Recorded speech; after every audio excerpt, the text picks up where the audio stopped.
What happened? What a new intro. Yeah, you didn't get warned. The rest of us got warned to expect a new intro. Hello and welcome everybody to a brand new episode of The Qualified. I'm your cousin Jedi, joined as always by the great Dom Over, the always steady Styx Boy 73, and the architect joesduelin. And ladies and gentlemen, we are fortunate enough tonight to be joined by the great Flops. Welcome. Hello. Thank you for popping in. We appreciate it, and we know your time is quite early over there now, late or early, however you want to look at it, I guess. Yeah, like 2:30 in the morning there. Is that correct? It's 2:30. Yeah, I got a link saying that this was going to lead to a video about sexy goth girls, and I just ended up.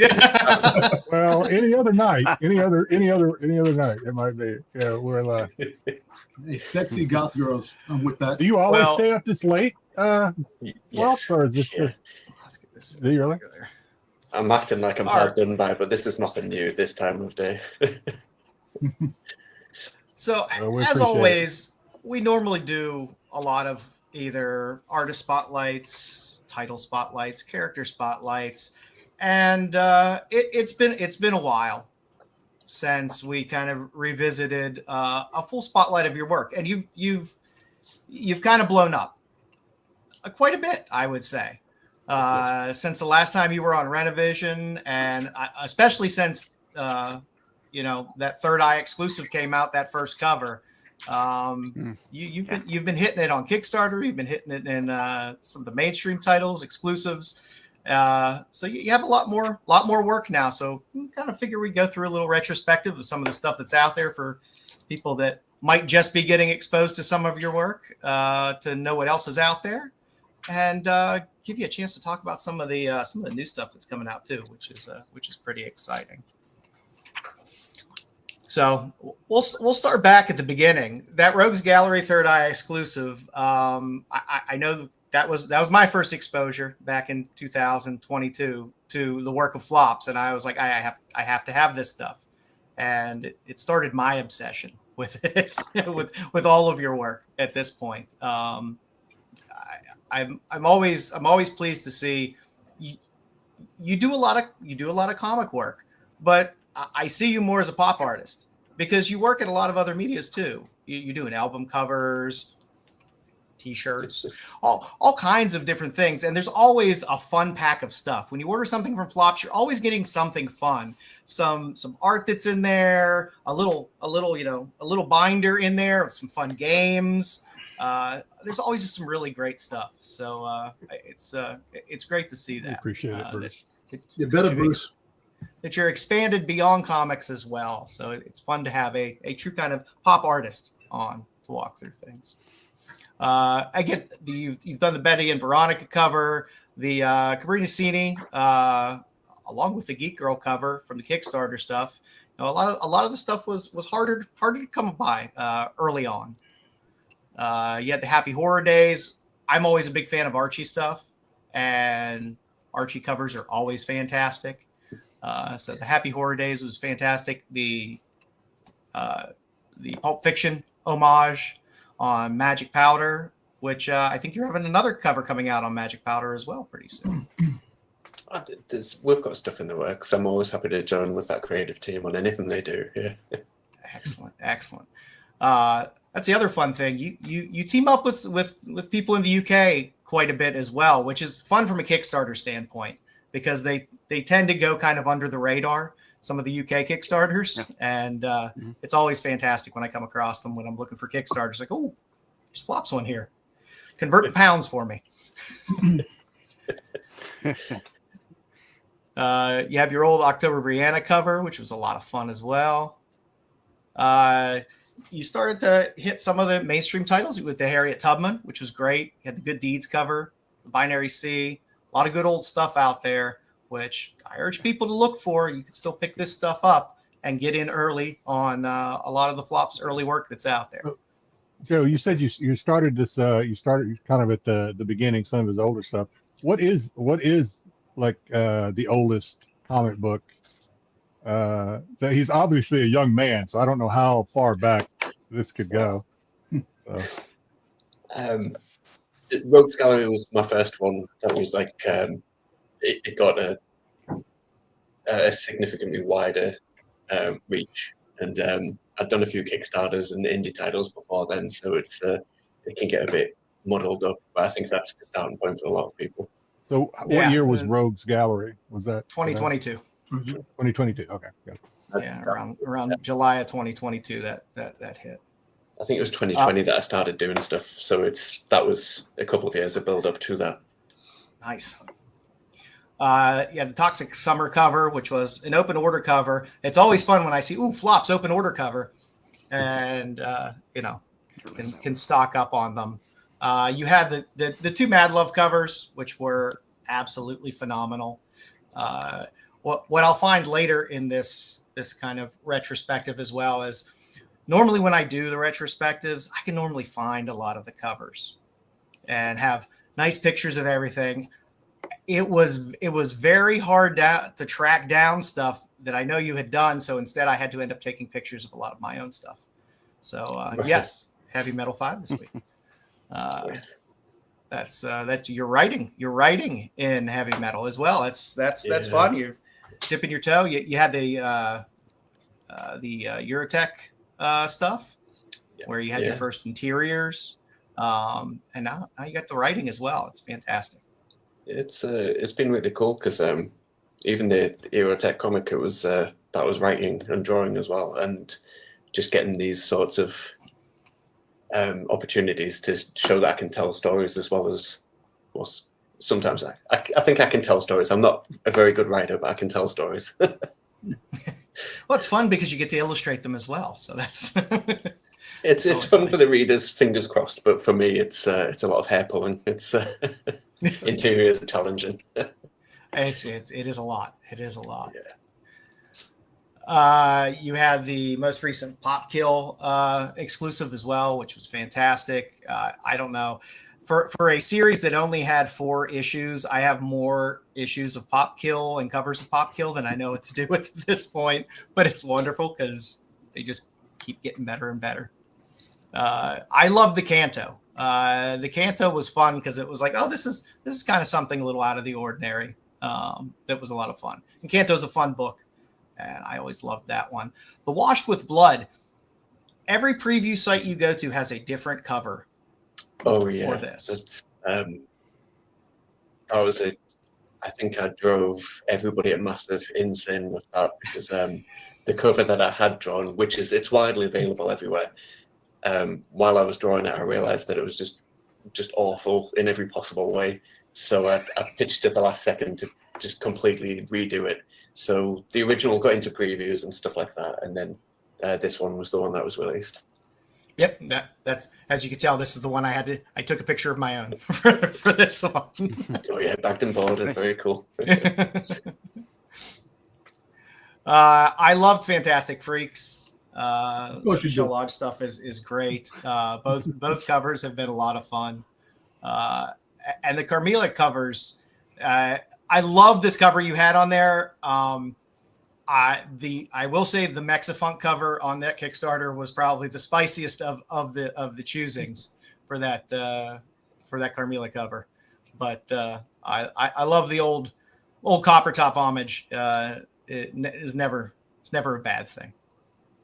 Yeah, it's fun. Anytime I get to team up with those guys, I'm obsessed with hearing their ideas and stuff. Because the Copper Tone stuff it wasn't really something that I was aware of. But then the more you delve into it, it's in comics just so often that's crazy. Yeah. It is an accepted trope in comics for covers to have Copper Tone homages. Yeah. You had your first little corner box with Public Defender, which was fun. Yeah, it's just one of those things where it's just like I'd done a lot of corner boxes just for fun, and then as soon as someone realized, oh, actually we could actually put that on a comic that could be fun, and then it just escalated from there. I love it, and like I said, I own a few copies myself. I will collect your work even if it's just on quarter boxes. That's the smallest piece of mine. That's in any collection. You had the exclusives for Exquisite Corpses, big book now, which are fantastic. You had That's my second. I think the Exquisite Corpses is. Well, I'm just beginning. Joe kind of turned me on to your work. Just because a lot of his pickups that he shows here when we do our pickups, he'll show, and I'm like, okay, I really like the palette. I think it's kind of a cool. Just the whole thing's kind of a cool vibe. I think Vampirella. I think your Vampirella cover might be the first in my flops PC. I think this might be the second. Okay. So Cool. I'm Yeah, in it's the been- beginning stages. With 616, they've the comics that they're putting out on a regular basis. It was fun to get involved with them, and this one and Vampirella had a bit more chest than a lot of other covers. So I think they ended up being quite popular. Yeah, the whole Vampirella Red Sonja stuff falls into our wheelhouse. In terms we're talking about the Red Sonja before you hopped on. The Red Sonja, I think that just came out yesterday or day before, or whenever. I don't know when 616 and Comic Elite dropped it, but that's a great one too. Just last night, it's still fresh. Yeah, and it's always, I love when somebody does a Vampirella cover and a Red Sonja cover, because then I have to have both, and then I compare the both and figure out which one I like more. That's how they get you. Yeah. Yeah, the Berserker cover was great from Boom. When Boom does those little reserves and stuff like that, it's a lot of fun. And Berserker cover was fantastic, which, hey, should come into play at some point. They want to make the movie, so. Yeah, there's the thing with, I could tell a million stories praising Boom, but they mentioned this cover as part of the blind bags and as an exclusive on the website, and I said, how far can I lean into the 90s angle? How extreme can I take it? How many veins? How many muscles? They just let me loose. So it's that was awesome. That's always nice. So it's always nice when you can not have to be restrained in terms of putting out something. Very lucky. One of the books that caught a lot of fire was the Something of Killing the Children. People were going crazy about that. The cons. And that book out of the gate was a pricey book to try to find, but fantastic nonetheless. And you got to do a glow in the dark cover. That's always fun. I was going to say, how long has that cover been out? Because truth be told, this is the first time I'm seeing that Something is Killing the Children cover. That was wow, that's an awesome cover. Good God. That was New York, so October. Yeah, that was this year's NYCC. It sold out in a heartbeat. There was like a huge line. People just bought it. Like every time I went to the table, it was gone. It was really interesting because it was bagged with people like Peach Momoko, who obviously people fight each other over. But it ended up being the most in demand in the aftermarket or something like that, I think. You were the belle of the ball. You belle of the ball, is it? Yeah. And again, the glow in the dark one, it was completely just a really lovely coincidence, because I was drawing it with glow in the dark in mind, not even imagining it as a possibility, and Boom just did it, and it was such a nice surprise. That's fun. It's fun. I got that Department of Truth cover. I got that one. I know I picked that one up. Yeah, the Department of Truth one was good, and the Marian Heretic as well. Everyone loves hot, sexy nuns that like to beat the shit out of people nowadays. I'll get on top of the Department of Truth one. I must clarify for any viewers, that's just me colouring, because I could not draw that angle in a million years. The Akira homage. Yet another trope in comics. That perspective.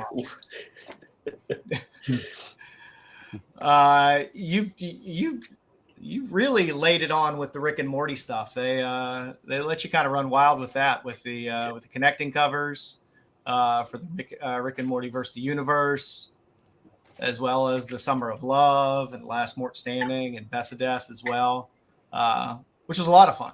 I like to see you doing a lot of different things, which is fun. So I was like, oh, Flops is doing Rick and Morty. That's going to be fun. They were all fantastic covers.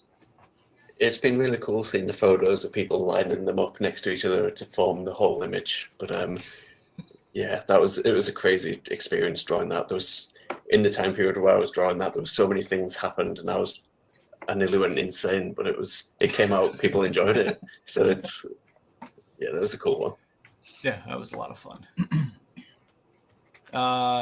The Craniacs cover was fun. That was just a fun cover. The Hello Halloween was another one that was a big one. People went crazy for that cover as well. That whole series with Hello Darkness is fantastic, and all the spin-offs. So I was happy to see, because I have a whole short box of Hello Darkness books, and I was happy to see, I can add some flops to that. And that made me happy. And I know our friend Styx here is a huge Doctor Who fan. Was ecstatic to see that you had 2 Doctor Who covers for this issue, and you'll have some on the upcoming series as well. Yeah. Very excited for that. This was obviously probably the one I was looking forward to, because all your covers are great, but Doctor Who and one of your covers, that's a double whammy for me. So I'm glad to have that in my collection. You made Styx a happy man. There you go. Yeah. Well, that was the goal. It's again the BBC and Titan Comics. They were very. They released a color in your own cover variant, just completely black and white. I think that was such a cool thing on cool paper.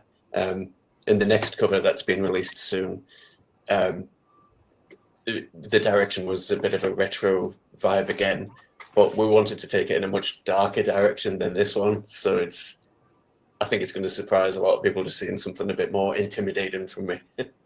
Okay. We're excited. We've been looking for. We keep looking at the previews, and just the A cover is there so far, and none of the other covers. So we're anxiously awaiting to see what comes out. Are there any comics flops that you just dying to do? Like, are you a big Doctor Who fan? Styx is trying to turn me and Joe into Doctor Who fans. It's a slow, one episode at a time. Road to hoe. He's working on it. But are there any comics that you just really would just love to sink your teeth in? Like Don's probably the biggest Star Wars fan here. Would you love to do a Star Wars cover or something like that? Or how would you attack that? Oh, there's a million different things. Doctor Who, it was kind of an obligation. If you're a British comic artist, you have to do it or they'll take your passport away. Hey. Yeah. But also childhood fear of the Daleks, getting to revisit that while I'm busy drawing them at the minute. That's been really fun. There's stuff like Turtles, the Phantom. The Phantom would be great. Dick Tracy. There's a million. The list could go on and on.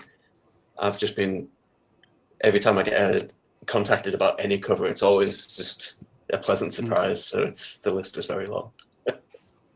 We love to see it. I'm always surprised. I'm like, oh, Flops is doing this. Oh, Flops is doing this, and it's always something I wasn't expecting, and that's always wonderful.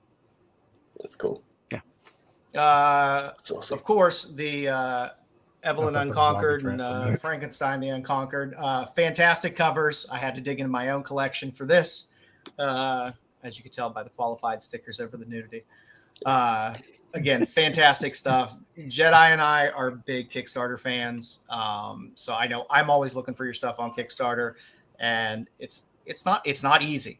Kickstarter isn't easy to find. Oh, I wonder if this artist is doing something outside of looking at your feed to see if, hey, I have this project coming up.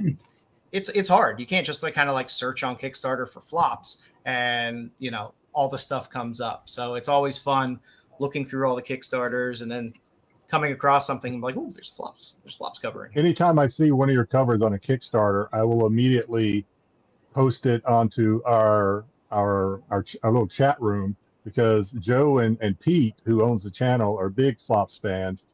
And so I'll immediately post it over there. That way they'll think I'm one of the cool kids that hey, look, another Flops cover. So they'll give me a little street cred as far as those two go.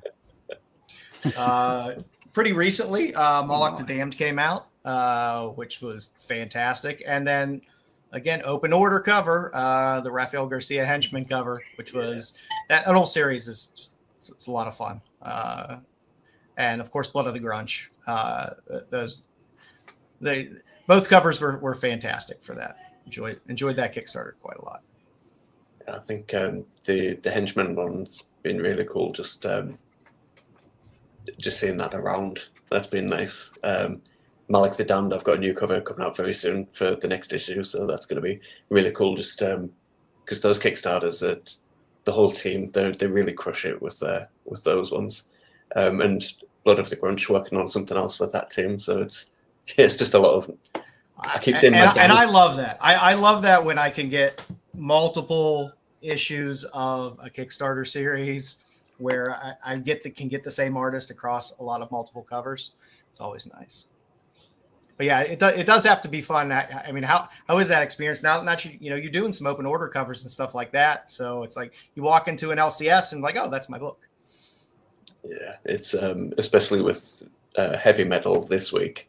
Yes. Number 5. That's just seeing that in my local shop, which is like very Funko Pop dominated. That's really cool. That has to be cool. They're everywhere. Aren't they all? Unfortunately. Yeah. There's my Vampy. There's my hit the Beautiful Baroness recently, which was nice. I got those. You had an Invincible cover. I mean, there's few hotter properties now than Invincible. People love Invincible. And later we'll see the Battle Beast cover as well. But it's a great property to be able to do some covers on because there's some hardcore collectors in there. And yeah, the Vampy is wonderful. But both versions of that Vampy are fantastic covers. Did Dynamite push back? Because we've heard from a couple of artists that have done Vampirella covers that Dynamite would push back and were like, no, $2 I mean, too big. The boobs are too big. Were you on the money, or did they push back and like, no, make them a little smaller? Unless 616 had some sort of fight behind the scenes, I didn't hear any of it. You nailed it. That's good. I did when I was nearly finished with it. I sent the in progress image to 616, and I said, "Look, I don't know how this is going to go. Do you want me to tone down the hips and thighs a bit?" And I just got a hell no in response. So that is the proper response to that. That is the exact proper response. That was fun. I loved it. I love a good thicker Vampy. Again, now you see, I had to dig into my collection for a few of these. So Geek Girl, which was wrapped up with that Cavalcellini Kickstarter as well. That one just delivered not that long ago. They keep that's one thing I love about Kickstarters. When they come back up, sometimes you can catch up on stuff that you've missed, and that makes it great for a lot of these series if you happen to miss something or maybe just want an extra copy or so. But again, two covers for the Torch, Torch Claims the Skies, which was great. Yeah, loads of fun. Just getting to dive into the science fiction stuff and also just being able to do different versions of the logo and tweak that like that. That's really cool. Yeah, people love Virgins, but the trade dress is so much fun. It's part of a comic, and it just adds to the feel of a comic to me. Of course, your annuals. I loved the Mannequin Monroe card that was in the annual. Again, fantastic way to be able to pick up some great flops art, be able to see a lot of the work that you've done. They're always great. Always available. Will they be available from the Flops Comics site in the future versus the old Big Cartel site?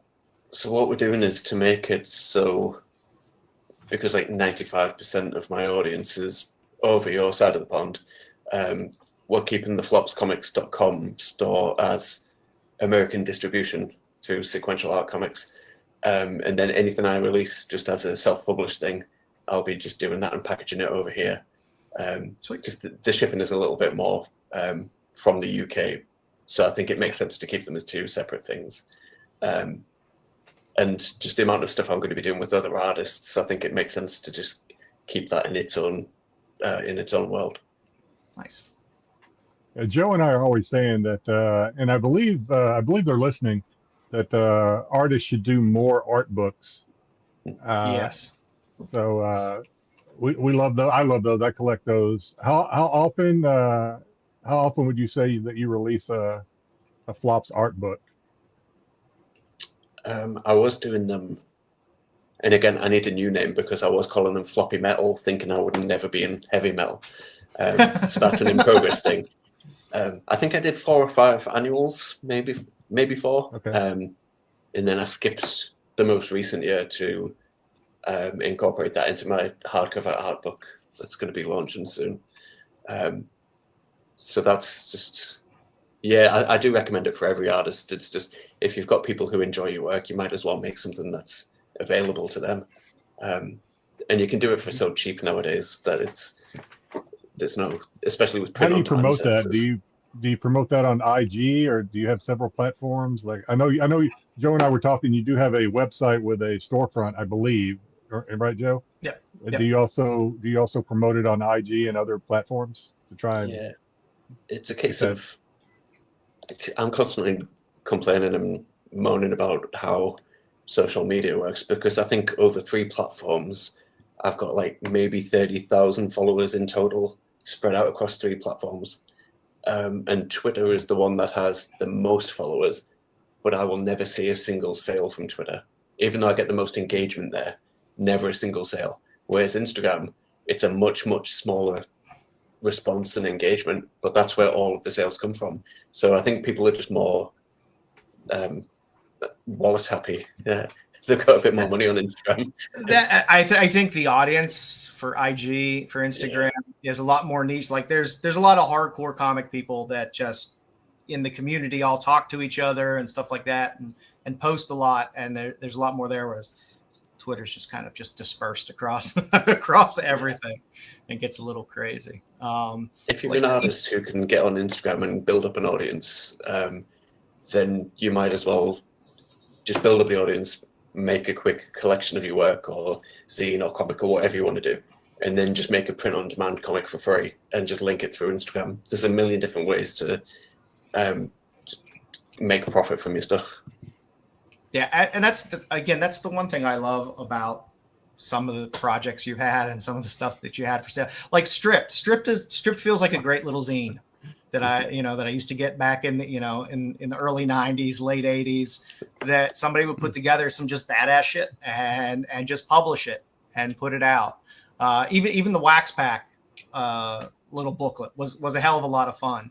Like I said, there's always fun stuff when you buy your stuff. It's not like, hey, I'm just getting a comic. You always have a lot of fun little things in there that are a lot of fun. So you're getting Flops. You're getting at least one. You've gotten one suggestion for your new title for your art book. We'll know what you think about it. Floppy junk. Floppy junk. It'd be fun to see if the chat could come up with a few others. I'm going to challenge them to come up with a few others for you. Yeah, I will say that the hardcover art book, because it's like my first hardcover personal experience, I wanted to come up with a crazy, like, really powerful name for myself. And I went through a few different names, and I landed on 6 Years of Flops, because I just think it sounds just so funny, just having just like, that would mean bad for anything else if it wasn't my name. It sounds like a fall album or something. It's perfect.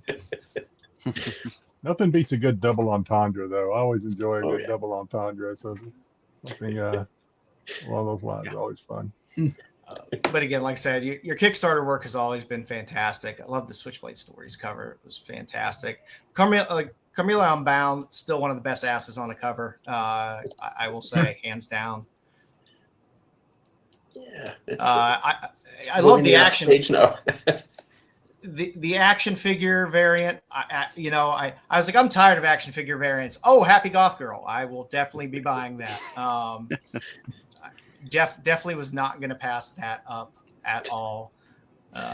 Again, on the other annual, you had that great Wonder Woman, one of my favorite Wonder Woman covers. And nobody should ever pass up a Face It Tiger cover ever. I'm just laughing at the comments saying you can't name a hardcover floppy junk unless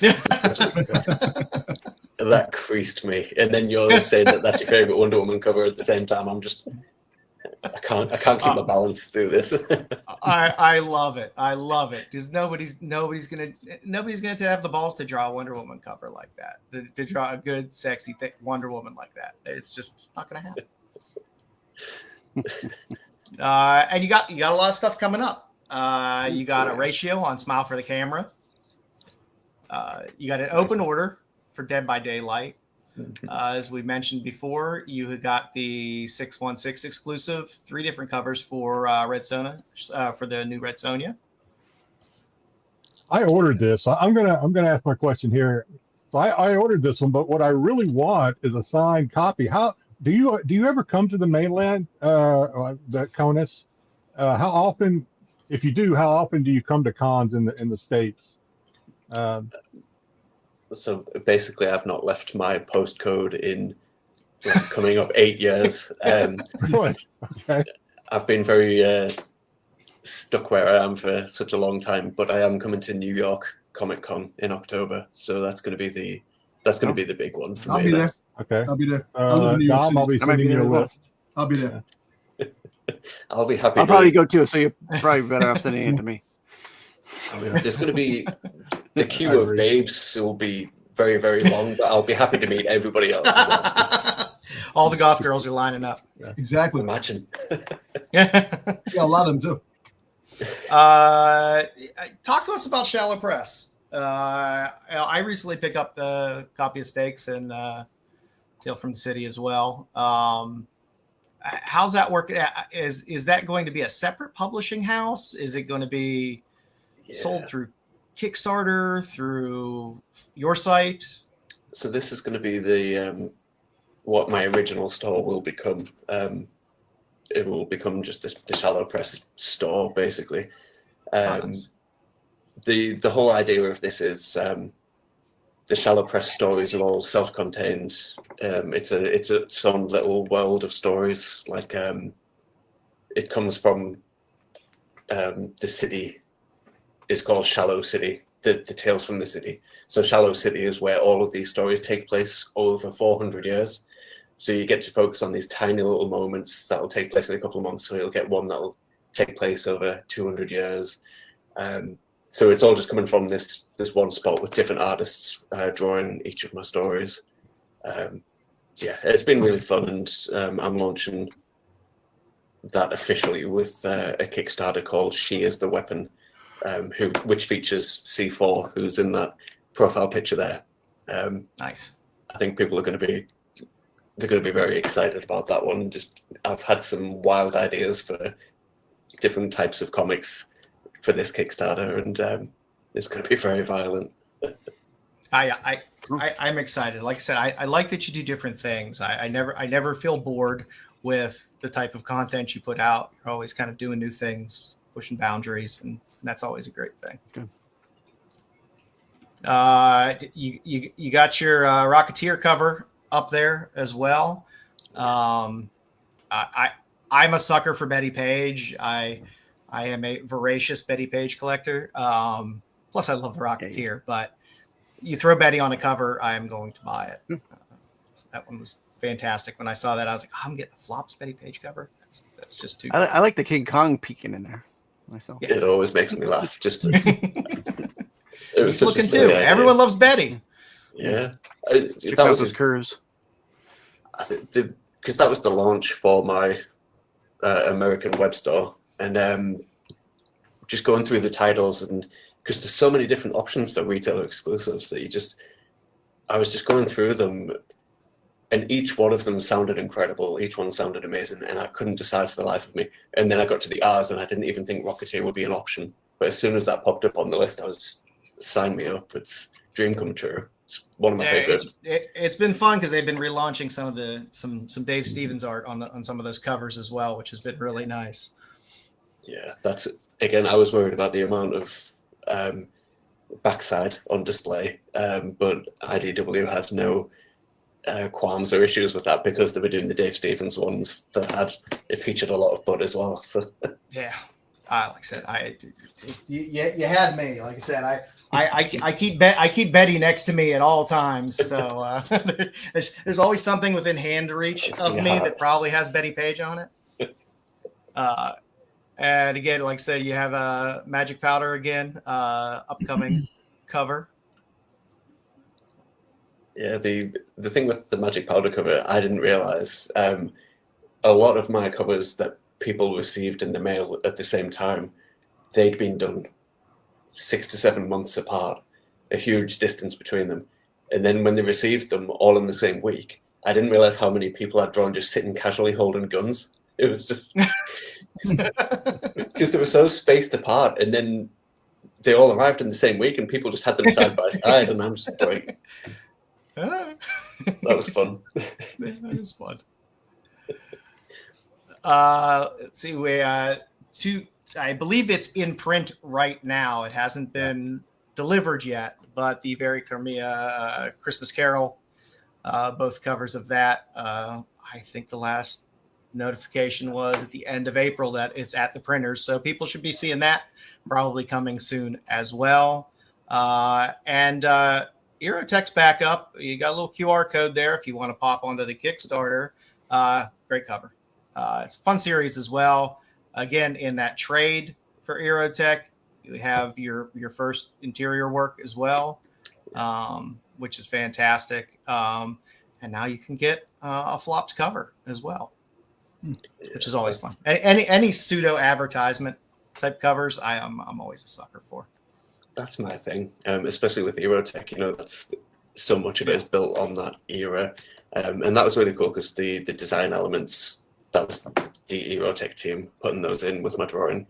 The way that I'm phrasing it is that Aerotech featured my short story that was a silly vision of the future, and Heavy Metal this week is my incredibly depressing view of the future. So they're both firsts in different ways. There you go. You got both sides. Yeah. And again, if anyone watching, if you pop that QR code, it'll take you to the Aerotech Kickstarter if you want to pick that up. And soon, here's the Retro Fueled, the art collection, soon to be launching. Again, you can go to the QR code and get on the notification there for when it launches. This is the hardback. Yes, that's it. It's gone through a few different design changes, so this is just a placeholder image while people are signing up for updates. There's going to be it's going to be a hardcover. There's going to be remarks. There's going to be book plates. There's going to be original art. Loads of different types of drawings. Will be options as tiers. So it's going to be a really exciting one. Yeah. Yeah, I'm excited. Like I said, there's always so many fun things that come in your Kickstarter. So I'm just for this. I'm excited to see all the goodies that'll be included. Yeah, it's been, especially working with Soup, because they just they care so much about what they put on their site. You know, it's the feedback and conversations I've had with them has been fantastic. I'm in the middle of drawing an absolute Batman print to go with this, so that's been really cool. Just doing some big Batman muscles. You get, as opposed to Vampirella with thick thighs, you get to draw Batman with thick thighs. It's where I've always wanted to be. You know, I'm just draw babes and then get to that. You've reached the top of the mountain. Of course, there is the Flops Comics site as well. So again, from that side, please feel free to go there. Anything, that's where I believe that Rocketeer is right now. Yeah. Is on the flopscomics.com. So again, you can pop the QR code there and hop there, and I'm sure we look forward to seeing a lot of fun things popping up there in the near future. Yeah, my goal with that website is to have a different variant cover every 3 months rather than cracking them out constantly. I just want to make sure that people know it's like my passion choices and projects and favorite characters rather than just anything goes. Are you a one-man show when it comes to your website there? I mean, obviously, do you do the packing, the shipping, everything, or do you have some help with that? A lot of artists you hear that they do everything. Yeah, I wouldn't be able to do it with this because it's keeping everything contained to America. With Sequential Art Comics are just handling pretty much everything with this. They've been fantastic with the website stuff, but they're going to be packaging everything, and there's a couple of freebies that they're going to be throwing in the bags as well. That's it had to be. I love doing the self-published stuff, but when so much of my base is over there, it makes sense to collaborate with someone who is equally passionate about everything. Yep. We still love getting the stuff from the UK. We love the cereal boxes. It's always fun. I've upped my game nowadays. I know. I know. All right. I haven't had a cereal box in a long time, but it's always fun. I'm like, ooh, I wish we had this over here. This is how it is now, where I tape the bagged and board comic to a card sheet and then in a card envelope as well. But originally it was like cut up cereal packaging, like cornflakes and Weetabix. I can't even think Weetabix. Yeah, I can't even think of any British cereals, Frosties and whatnot. Frosties, That's yeah. fine. Well, I Shreddies. got all my copies of Styx. I love Shreddies. And they all came fine. Actually, I guess I had ordered it twice because I had forgot I had ordered it, so I ordered it again. So I got 2 packages, and both came just fine. So that is one of Joe's. That is one of Joe's problems. He'll order it. Weeks will go by. Did I order that yet? And he'll order it again. So you're double dipping with Joe because he'll buy more copies than. I'm a big advance order person. I like to order way. Well, the second I see it and I can buy it, I'm gonna pre-order it, and then I just forget. And then I see it again. I'm like, did I buy? I'm just gonna buy it anyway. Buy it again. It's great for me because your double dipping means that when I have kids, I'll be able to put them through college. You know? hey, Hey, paid off those college loans. Yeah. It ain't cheap. Well, again, I had to end on my favorite cover, which was the Mooked cover. The nice magazine size Mooked cover, not the comic size Mooked cover, which was also a fantastic cover. But this has always been one of my absolute favorite covers. There's something about a yellow cover. It just always pops. I'm working on something with just a flat yellow background that I'm really excited about.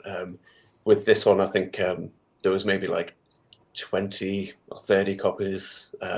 So it's just a nothing thing to me now, but that yellow always just pops. It stands out. Yeah, I loved it. Like I said, I have 2 copies floating around here. This is a picture of mine because God forbid it's hard to find a picture of it somewhere online. Yes. But it's always been one of my favorites. So Cosmic, he said he's going to be in New York. Oh yeah, New York's my only. This year it's the only place that I'm interested in going. I've got a lot of exclusives at San Diego, and then more exclusives at New York with a few different people.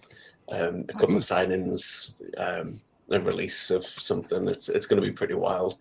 I'll be in San Diego this year. Yeah, San Diego will be a damn thing. I'm going to be there. Make sure you send me some photos of my stuff when you see it, because you got to get definitely hooked up with a big Whatnot seller so that you can sign books out of their hotel room while they're streaming online. It is a thing. You can move a shit ton of books. Yeah, you can move a lot of books signing books out of their hotel rooms. That's when you've made it right there. I had that idea just as I've got a more fun idea rather than just making money. I want to do something silly, but I didn't realize that it was a thing until you just said that. I thought I was this genius who just came up with this amazing hotel room idea. Definitely is. No, it definitely is, because New York City Comic Con, they have the Whatnot sales from the hotel rooms, and it's nuts. It's crazy. That gives me confidence. A lot of the toy shows too. They have they have rooms full of toys, and they sell the toys through their hotel rooms too. It actually saves a spot from spending money on a table and a spot in a con or something. That's how like 75% of the people are getting the exclusives nowadays. Yeah. You know, they're those that can't make it to the con are just hopping on the Whatnot stream the weekend of the con and picking them up there. I live not that I would expect Flops to know that. I live in Hawaii, so that's about the only way I get books, especially signed books, is via Whatnot, via artists selling out of hotel rooms. That's how I get all my books.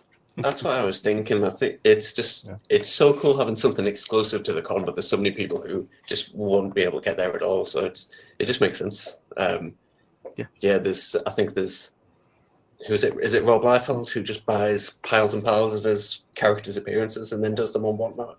I think that's Rob's, everybody there. Rob's got a huge Whatnot following.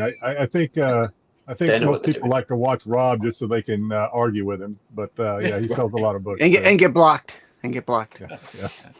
Well, Flops, we know it's quite late / early in the morning over there. We really appreciate you popping on. Anything else you want to plug while we got you on? Anything else coming out? Or well, first off, I want to say thanks for everyone who's commented while we've been talking. But my ADHD can't respond to what people have said while I'm responding.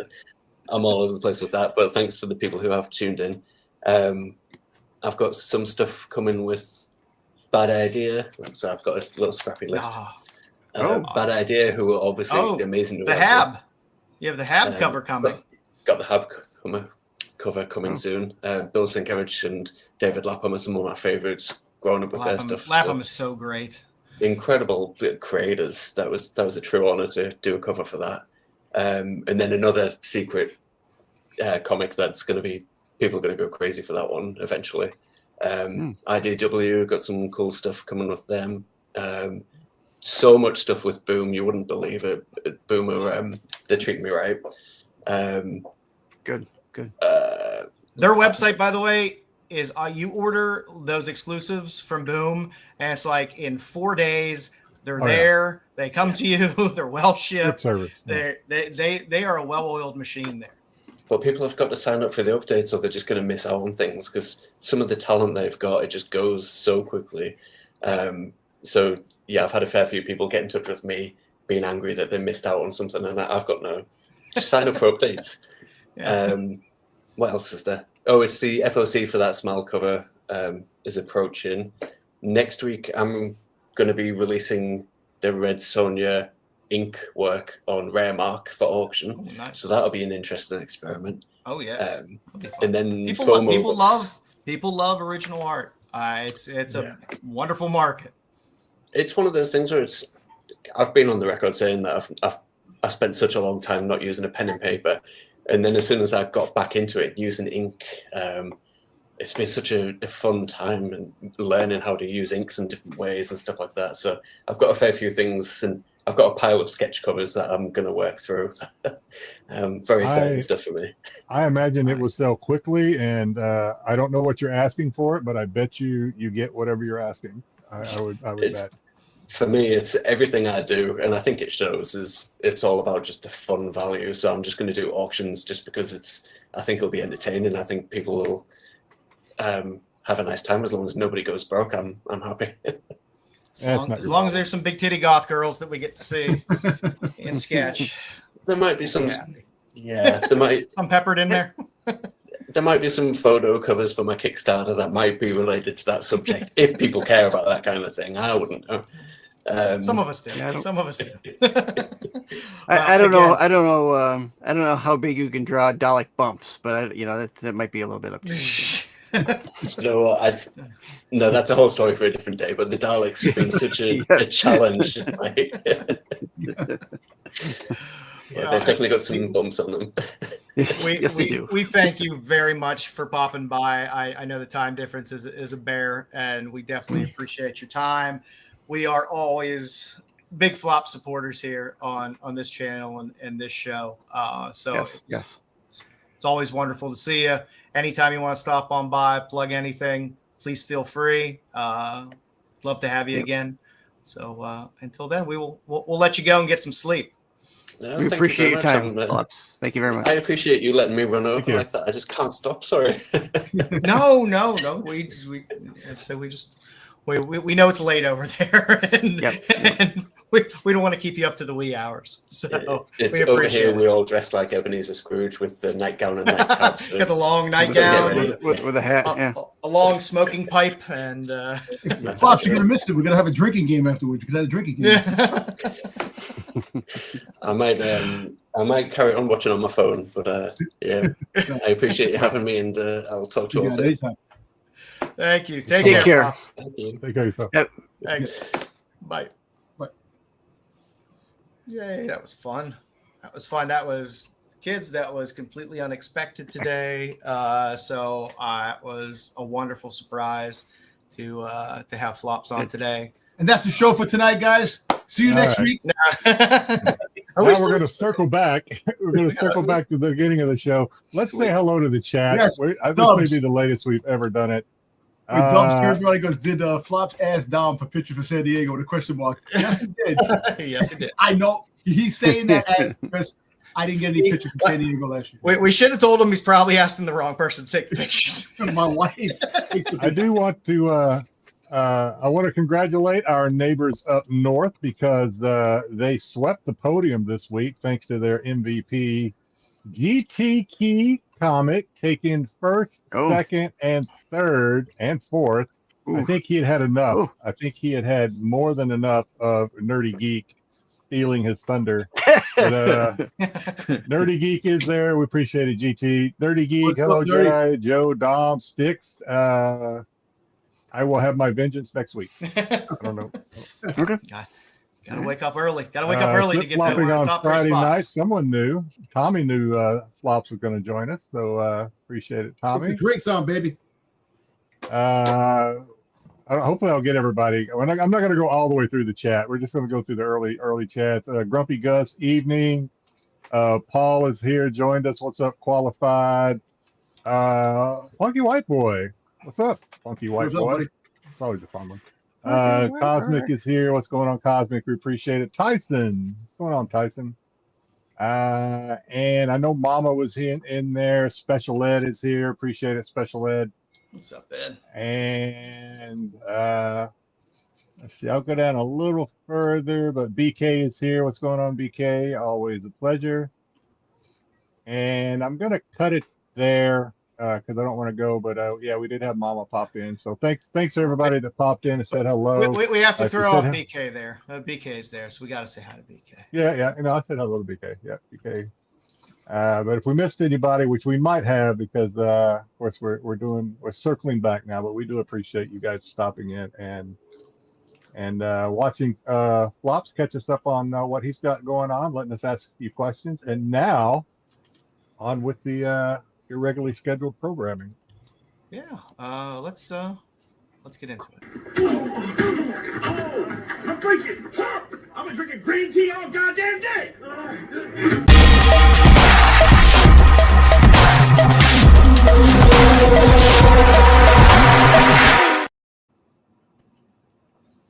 All righty, it's time for the Just Looking In, where I decide to pick a theme or random books that I find interesting that have no other value except they're things I like. So this is the non-spec list of all comic book shows. So I do have a theme tonight. Flops. No. I've given up on earlobes. I'm giving up. Yeah, earlobes is tough, Jedi. Earlobes is tough. If I come across some earlobe covers, I will put them together and I will come up with a theme. Now, this week's theme: chicks riding bombs. Oh, you got to have the Baroness. That's another. You definitely have the Baroness one. Another the trope. No, Yeah. no Baroness one in here. No. No. Oh, okay. No.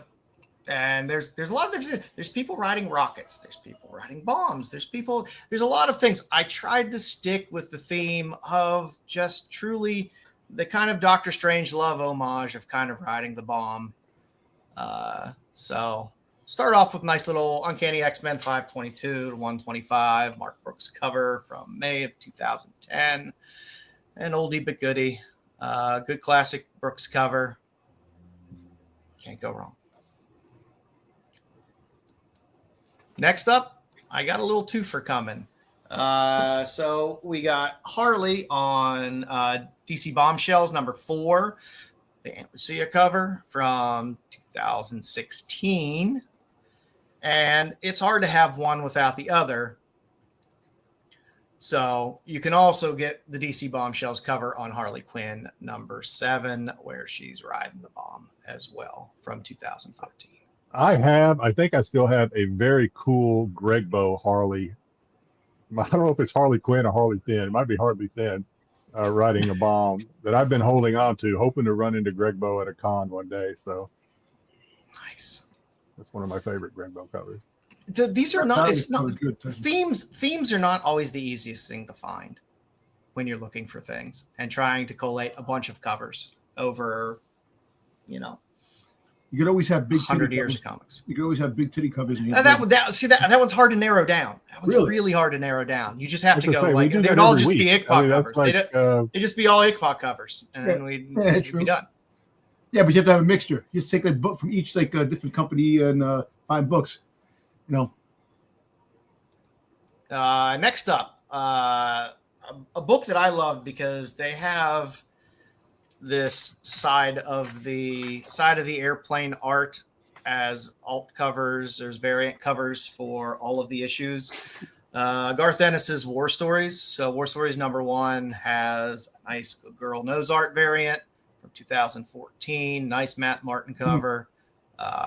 It's a good one. But this whole series, there's Nose art variants on all of them. They're all good, and they're hard to find, so they normally go for a good little bit of money.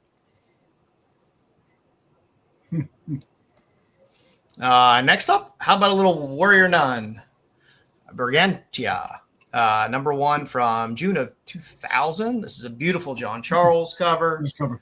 Yeah, it's a pretty badass cover. John Charles does some pretty cool stuff. As it should be. Why? I don't know why that space is in between Styx and. Why am I far I don't away? know. Like, It's one StreamYard. I have no idea why it's doing that. when I got the new, Yeah, I don't know. what do I got? That new Halakuku friggin' virus that's supposed to be spreading all over the place. Come on, man. Yeah, I guess Oh, what do we got to do this? Do we got to? There you There go. we go. There, now you're back. Now you're back. Thank You're you. no There was a longer problem quarantined. solver. I appreciate You're it. no longer quarantined. There you go. It's better than last week where you're up top. floating Yeah, you're around like there way by up yourself. Yeah. Exactly. You're in the penalty box. Yeah. And last up, this was a Kickstarter that's a little bit hard to find. This is Strings number 3, the Kickstarter. Beautiful Ava Solo True. cover. I'm a big fan of this cover. I need room. Need to stretch out. So that is our just looking in for the week. Girl Riding Bomb covers. So All right. pickups. I truthfully, this is the first week I actually have nothing. No, Really? Well, I got a lot. So not. Zero. I mean, I have some. I didn't get a chance So I have lyrics Rogue. Signed lyrics. Add that to my lyrics. Nice. PC, as well as I'm not sure what comic this is. Born of Blood or something. I'm not sure, but they had to censor it. Whatever it is, on my lyrics. Show off a little bit, some additions to my Perillo signed PC. Got a Vampy. Nice. What is this? This is DC something. I don't know. Perillo. I bought Is that it. Is that the Starfire? I think so. Might be. I have no idea. More Vampy. I don't know. It was Perillo, so I was like, we'll throw it in the PC. More Vampy. You can never really go wrong with signed Perillo Vampy Lady covers. Hell. I like it when they'll sell like non-Vampy. Some of the stuff I hadn't heard of, Perillo stuff. I like to pick that stuff up. And I think Bruce had this one on, but this is a signed copy a couple of weeks ago. This is Oh, that's nice. That's nice. or whatever. Is that Painkiller Jane? Says, I don't know. I haven't read it. It says Fizz 1 on the can. I don't know what it's. Pop. Oh, it's Pop Kills? Or Pop Kill? Yeah, I saw it down there. All right. I actually won this in it's been a while since I've won a Whatnot giveaway, but I won a Kevin Easton Shredder. Signed Shredder. Not his cover, but he signed it. oh, there you go. All right. Got some, picked up, I got more coming, Yes, but they here's a couple of Marissa Pope. Speaking of art books, one of her signed art books that I picked up from my Marissa Pope PC. We got a Devil's Misfits, Marissa. Another one of her art books, Marissa. And another one of her art books by Marissa. All right, this one's censored, but this is a signed Suspiria. I guess this is Pop Kills too, but this one definitely had to be censored. Hope I did the best I could. That is Pop Kill. More Vampirella. This is Elias Chatzudis Vampirella. I got a Godtail signed Vampirella. Godtail's been getting a lot of work lately. This Sora Sung signed Lady Death set. Whoops. I this might be did. the same book. I I want got to, Tyson. Did you order the Gun Honey Perlo cone twofer that they were Me? offering? Yeah. I Perillo and Gun. usually only pick up Perillo if it's signed anymore. I will eventually pick them I don't up, know if it's but I didn't order them out of the gate. So next they're going to be, so we covered Vampy 1 last week, and we showed you a lot of the covers that came out with Vampy 1. This one might be my favorite. It is by an artist that I learned a lot about just listening to the guy that was selling the cover, who is apparently a close friend of the artist. The artist is Sketch Ellis. Apparently he's written songs for a lot of bands, like popular songs. But anyway, it is the like the. Oh, nice. Yeah, he signed it. The Marte cover. Yeah, so he got him to sign it. I guess they're close friends. So he signed it, and this is my other favorite. So I picked up this set. I think this is a 616 set. Nice. So I picked up the set. I won this on. This is probably like a $50 or $60 set. I don't know if people were sleeping on Whatnot. I won it for $11, so I'm not going to say no to that. Yeah. And our good buddy from one of our favorite indie writers, Kickstarter writers, Garrett Gunn, picked up a couple of signed copies of Good Boy 1, 2, and sweet. 3. That picked that up on his Whatnot. And so this just came in yesterday. There are topless ones of this too, but I won't show those because I didn't have a chance to censor them. So just use your imagination. This is a Marissa Pope Bobby Joe Kickstarter that just came in. I love all the Bobby Joe covers a lot. Yeah, I like both of them. So this is one of my favorites. I love trashy covers. I did get the naughty version of this. Use your imagination and you'll have a lot of fun with this one. That's Yum, by the way. That's Yum. Yep.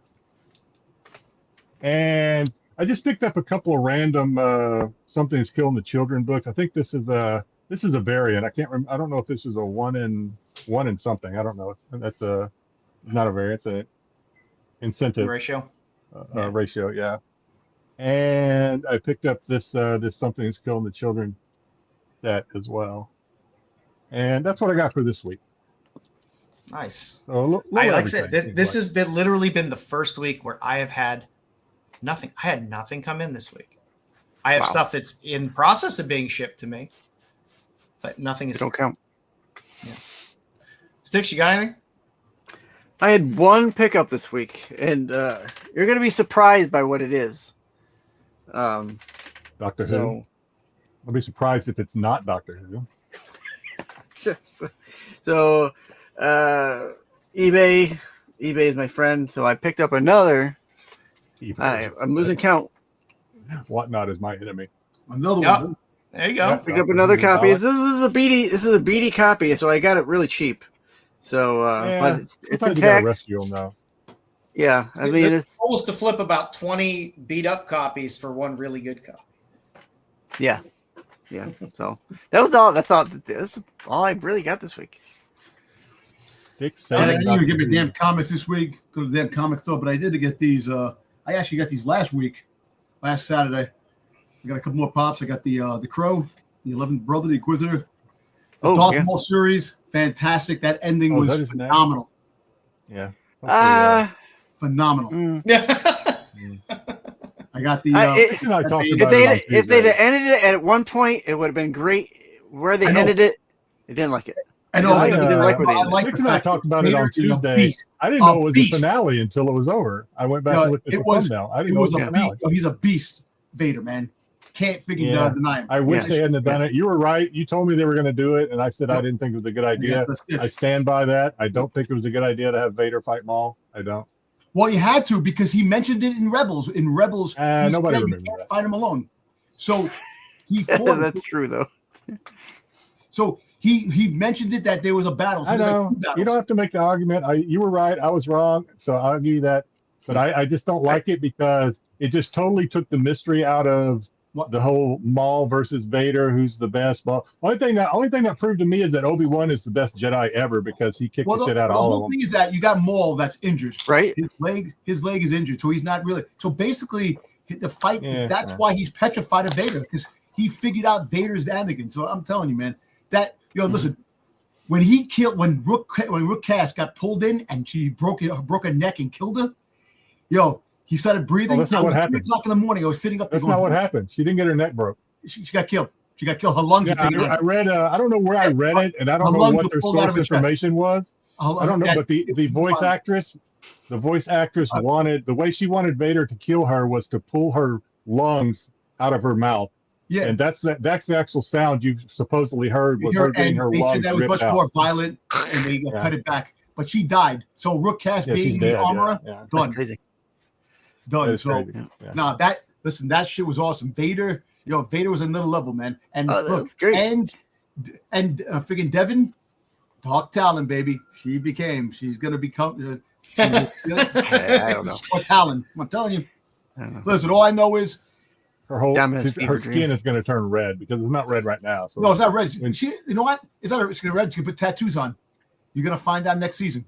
But we're gonna find Gonna out dye that herself. that Maul couldn't beat Vader, pushed Dacky got him killed, and because Lawson's not dead, Lawson got shot and Maybe- he disappeared in the mist. He's not dead. Listen, maybe when Twi'leks hit puberty, they change colors. We don't know. they turn red. Well, there's different colors. What What do you say? That one that dancing for Jabba hadn't hit puberty yet? Oh my God, that's terrible. What a terrible thing to say, Styx. Hey, don't worry about it. There's different. What a terrible thing to we don't know. insinuate here on live. You know what color YouTube. she was before. So Hey, look, don't worry about it. She doesn't. She have to turn red. She could stay pink, and she could. All right, I'm glad we're getting this out She's of the way already now. pink. We'll have to deal with it later. She can stay pink. I don't All care. right, you All got right. any pickups, Tom? No, that's it. That's all I got. Okay. No books this week.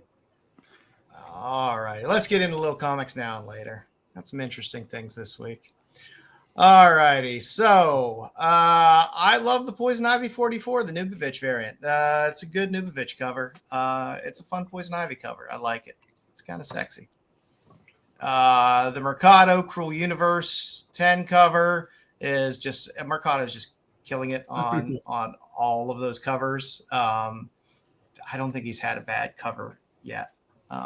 So they're fantastic. And because I knew we were showing the flops cover for Red Sonja, I threw the little Nuno Parida variant from Underdog Comics here.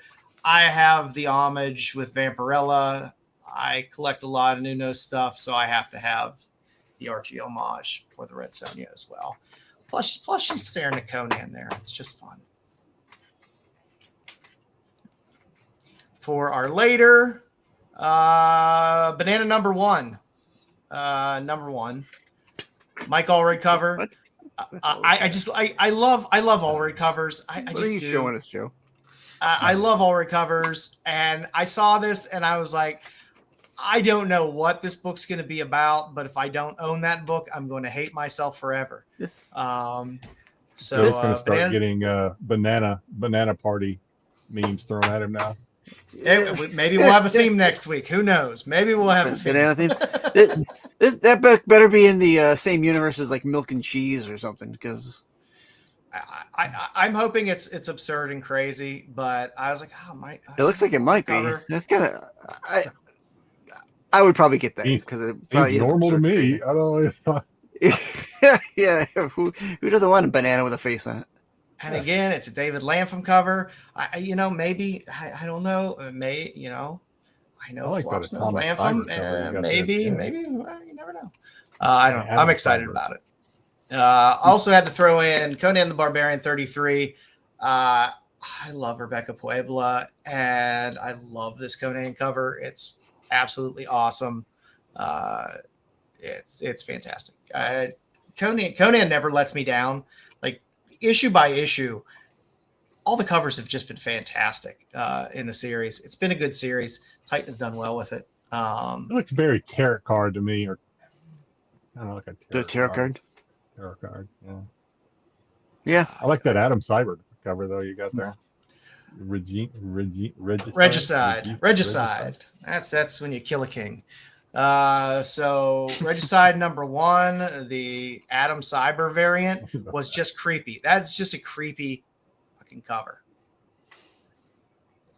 Her lower torso is a bug. I don't know how I feel about that. I want to be turned on, but I'm also a little repulsed. I don't know which way to go with it, but I like a cover that confuses me a little bit. I mean, I guess if you like a good thorax, Well, it's like where does the bug start? Where does the bug start there? I can't really tell. I can't. I don't know. Yeah. All right. I could figure it out. And that's I bet that outfit's hard to get on with all those legs. Yeah, unless those are just really her legs, which is kind of gross. She's a So many centipede. questions. But- Yeah. Hey, it's a crazy #1. It's the year of crazy indies and weird comics, and I'm gonna have fun with it. For my tops and tails this week, I'm a little tame this week, but it is a nice Sveta cover. So we're getting a Witchblade Vampirella crossover series, and there is a Sveta cover on it. So Witchblade Vampirella #1, cover C, you get a nice Sveta Shabina cover. So for all you Sveta chasers out there, There, Mama. Well done. Well done. yes, she does. Lots of them. So yeah, so we got a little Sveta in there today for our tendrils. tops and tails cover of the week. You can watch out for this one coming in, I don't know, August, late July, early August, sometime around there. So it might be one we have to read, Jedi. I don't know. We'll see. Maybe. It's possible. If it's a short crossover and it's like a I don't. few issues. Who's writing it? Do you know anything who's about writing it? Witchblade. No, I don't. I'm not sure who's writing it, but I didn't see Priest's name in there. So That would be interesting. I don't know anything about her. yeah, but we'll get It's Vampy not too. Priest. Please don't be Priest. I hate to say that about Well, anybody, but my God. That's why I'm asking, because you guys have been really kind of down on this writing with this last series you've been reading. We've taken the deep dive. We've done the work. Yeah, I I don't want to say nothing bad about his writing. I just think that he expects everyone to be a Vampirella like aficionado. expert. Yeah, aficionado like he is. It's too much. Yeah. I don't. Normally these crossovers are normally only a few issues, so maybe it'll be a decent one to go through. It took me a while. First, I was like, "Oh, they're on a tree or whatever," and then I realized, "Oh no, that's a bat. That's a large bat there. They're laying on." No, it is a bat. Yeah. All right, kids. Who do we got? Who do we got for us this week, Jedi? What I lovely can lady never remember, Joe. I can never ever. Are you never gracing remember. us with this week? We have Ivy Cosplay, who we've covered. She's been our cosplayer of the week before, several months ago, and she has a new Kickstarter cover for the Higher Education #8 Kickstarter that I believe is brand new, if I'm not mistaken. Probably maybe a week out, maybe two. She has fantastic MILF vibes. Let me tell you. Yeah, definitely librarian, MILF, lab assistant vibes going there. Sexy. I like it. But she's done a lot of covers actually. I mean, not just she's not. A lot of times we'll do a cosplayer of the week, and they have one, maybe two covers that we can throw at you, and then the rest is just like appearances or photo shoots that they do, maybe for Patreon or whatever. But Ivy has a lot of actual like comic covers out there, including this Savage Tales that just released last week or week before, maybe. So I know we read it on Bruce's show. And to be completely honest, I actually looked at her IG. I did some trying to figure out if both those on that first one, if she is both Vampy and Red Sonja, and they did like some some Photoshop cut and paste. I honestly don't know. I could not find out if that is her and someone else, or if they're both her. So I'm just gonna say I don't know. And by the way, in this issue of Savage Tales, there's a story written by friend of the show, James Avalone, as well. Who was on the show a handful of months back. Yeah. So again, and then there's individual covers of both Vampy and Red Sonja. All three of these covers were on her IG page. So again, I don't know if these are both her or not, but could be, I guess. One of them is. Good enough for me. And then she's done several Kickstarters, including a Final Girl cover, Final Girl 2 Kickstarter. She Great has young cover. done Final Girl. Roseblood Manor, Psycho, and Blood of the Night Kickstarters. A lot of these are probably old. I went back and looked at the last time we covered her. Tried not to duplicate any of the. I did not duplicate any of the same pictures that we covered last time. And we have some Han Solo cosplay. Now we don't see Han. I knew Don was going to look up when I said that. We don't see a lot of Han Solo cosplay, but she pulls it off. What is she holding? She's holding a Chewbacca's head, which I thought was kind of weird. That is. I did think that was a little weird, holding Chewie's head, but that's what she's holding. Interesting. Yeah, that's fun. And then lastly, no Joe Slide really this week, unless you want to include the Gatekeeper there in the middle. I'll take There Is No Day Now, Liesel. Yeah. We have 2 Ghostbuster covers, 1 Ghostbuster, and the middle, the Gatekeeper. What's her name again? What you just said it, I think. Zul, yeah, Zul. And then we have a Slave Leia, and she did it with the like that. With the top card. All right. This is kind of cool. So, you have a question? Yeah, really quick to answer your question about the Savage Tales. Yes, she is both Red Sonja and Vampirella on the cover. There you go. There you go. Look at that. Dynamite breaking out the big bucks. Our research partner, our researcher comes through again. Yes. And I believe that is it for our cosplayer of the week, ID Cosplay. I think next week we are going to have multiple cosplayers. Ooh, nice. Yeah, and you'll see why. You'll see why. But I'm liking that tease. I'm liking that tease a lot. We're gonna have multiple. It's gonna be a fan favorite theme next week as well for the cosplayers. So something to look forward to. Nice. Great. A lot of tongues are out and eyes are crossed. I'll be happy. All right. Well, you're not getting vampy this week, kids, because we decided to crack open some good old Red Sonja this week. The new Red Sonja, she doubled with a sword, dropped last week. Here we have, and I always forget to look up the freaking artist on these. So Joe, help me out if you can. I do not remember the cover A artist. Oh, that would be Stuart Sager. Stuart Sager. Who we're trying to line up to hopefully come Tyson, man, I like well you, man, soon. but you got to stop talking about Yankee fans like that. I'm a diehard Yankee fan, so watch your tone. And Bruce, shut up. You didn't make anybody cry. Make yourself cry. Look in the mirror.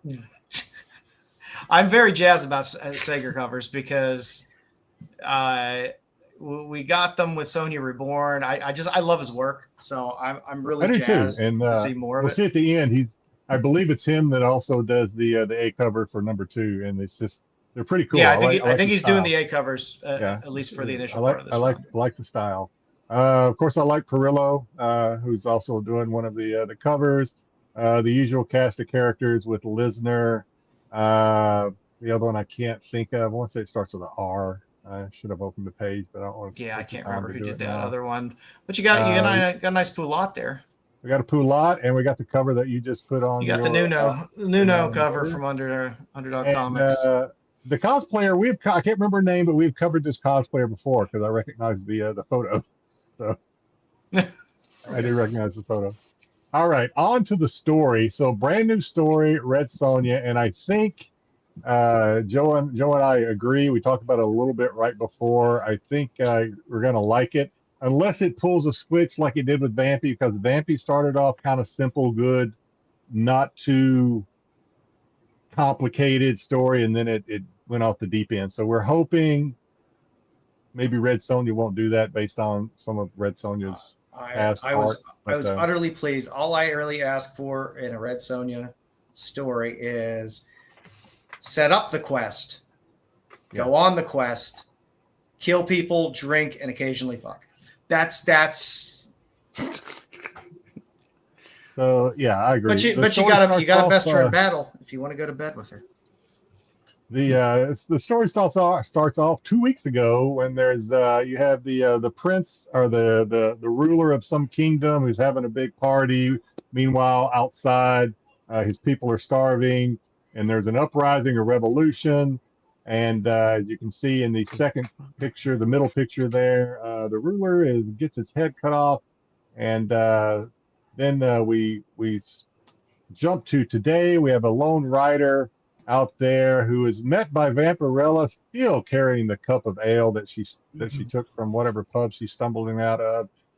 Turns out that lone rider, yeah, yep. Turns out that lone rider is the prince. I believe is it the same prince that was in the movie?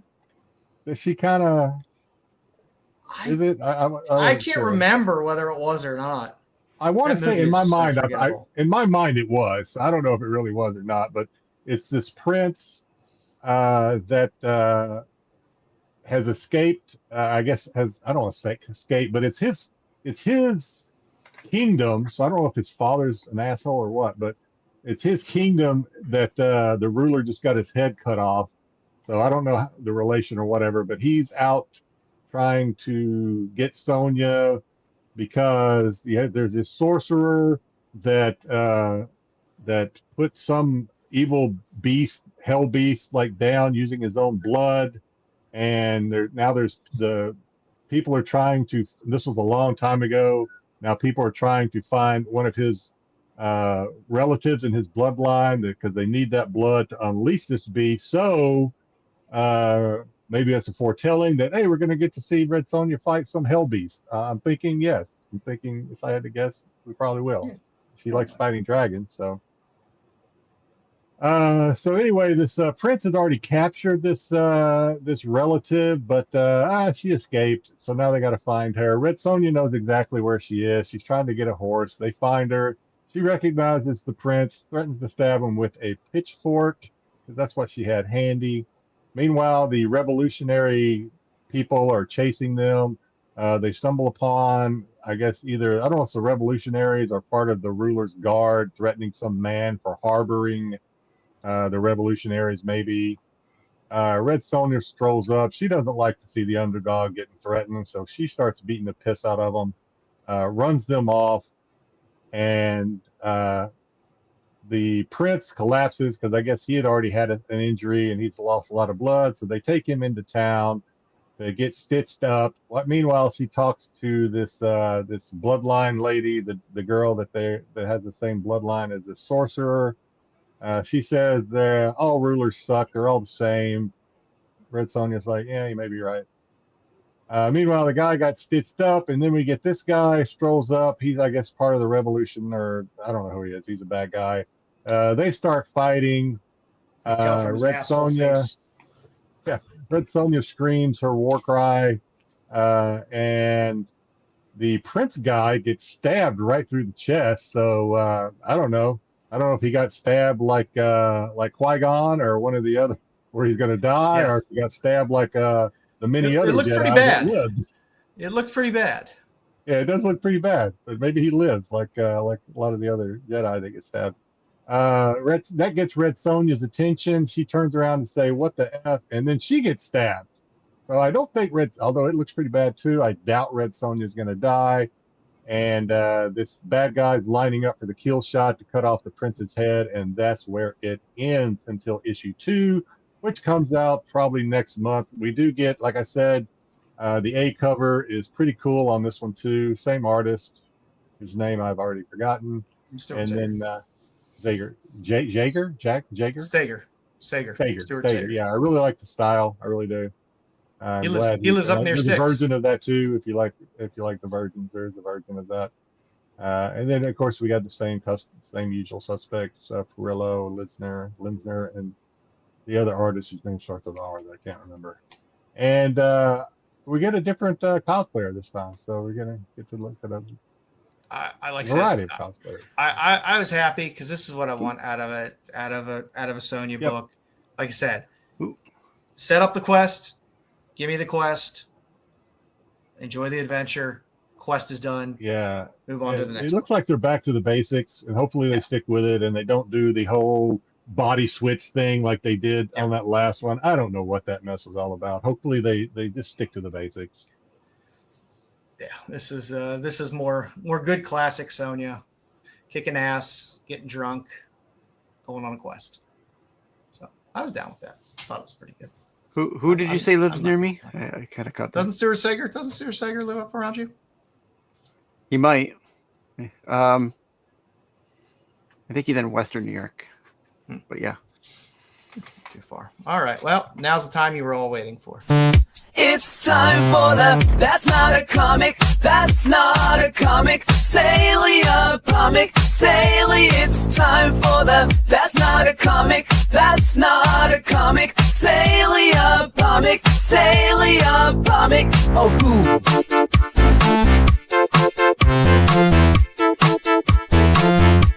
Sale of the Week. Oh, You Joe outdid jumped into yourself. this one too fast. Yeah, I wanted to set this one up as saying not only is Dom going to like the intro this week, I think he's really going to like the topic, and I'm pretty proud of myself. I am pretty proud of myself. You outdid yourself. I was ever so pleased when I saw this week. We have porn star action figures. Ooh, damn. Yeah. Hey, Tyson wants these. I believe I think we all want them. These. You know what? There are. So I pictured there are several. I kind of showed the ones that actually came out in 2003 is pretty much where the focus of this one is. There are others that came out after that, probably the next couple of years. They all sell. I don't know what the original buy-in was on these, but they all sell pretty well as far as the auctions that I've seen. They sell pretty well, like upwards of $50 and higher dollars. So again, I don't know what the original buy-in was. Kind of a niche thing, so it might have been a high buy-in. I don't know, but yeah. So we have a Christy Canyon Vivid Girl action figure from 2003. I had to do a little research to find out but these do appear to be from 2003, from Vivid Toys Plastic Fantasy. This one sold for 29 bids for $142 and change back in late March. And I kind of added it this week that if I saw multiple sales, I tried to add a note. There was also to kind of give you a little bit of a, not just if it was a one and done type thing, but there was a $103 and change comp of 19 bids that also sold for the Christy Canyon action figure. So nice. We have Sunrise Adams, also a Vivid Girl action figure from 2003. Same information there. Vivid Toys Plastic Fantasy. This one sold for $70 and change, 18 bids back in late March as well. And there was a comp best offer accepted of $100 for this, and several others for this. It looks like a good sculpt. Figure. It looks like a pretty decent sculpt. It's not like they half-assed these things. No, they're pretty They decent. whole-assed it. Right. They whole-assed it. The one that had the most variants that I saw was Brianna Banks. The first one you see there, I'll skip. These are all Vivid Girl action figures, obviously, all from pretty much 2003. All Vivid Toys Plastic Fantasy. This one sold for $72 on a best offer back in late February. Also had a comp, so this one dropped a little bit when you actually had to do a little bidding on it. Again, condition could have been a variable as well. $27 on 25 bids for the same one. And then she has the one here of her in the white outfit, which sold for just under $50 on a best offer back in mid-February, with a comp of another one off 8 bids for $33. Wow. And then there was what I initially thought was a Slave Leia outfit, but it's just kind of a little bit of a jungle, different spin on the jungle. It looks like bikini. a Slave Leia outfit. Yeah. But it sold for $43 on 13 bids back in early April. And this was an Entertainment Earth exclusive. So there you go. I'm Entertainment surprised Earth Entertainment Earth got into the porn industry. Yeah, I was a little surprised by that too. But this was an Entertainment them. Earth exclusive. So yeah. Good job, Entertainment Earth. Moving on, we have Mercedes. Back to 2003, blah, blah, blah. $100 and change off of 2 bids back in mid-April. A Rachel Darien sold for $75 on a fixed price sale back in mid to late March.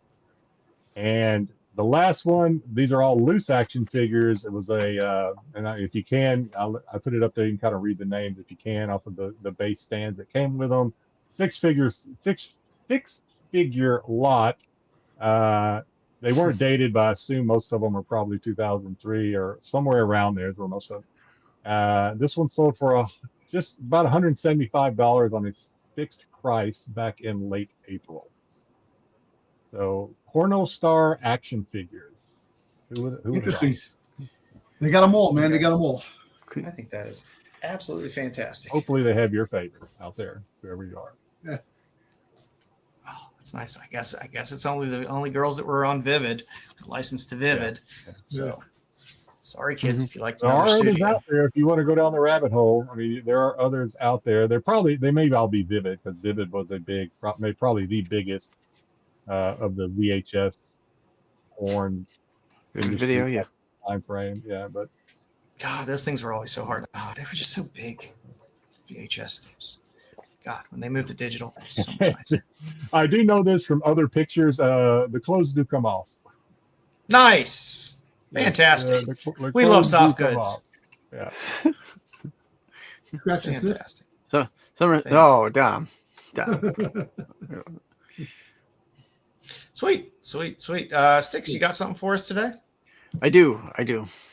Well, while you try to get that up, I will play your intro while you work on getting that up there. You are not having a massive stroke. It's just trivia with Styx. You did not suffer a debilitating head wound. It's just trivia with Styx. It's not CTE or PTSD.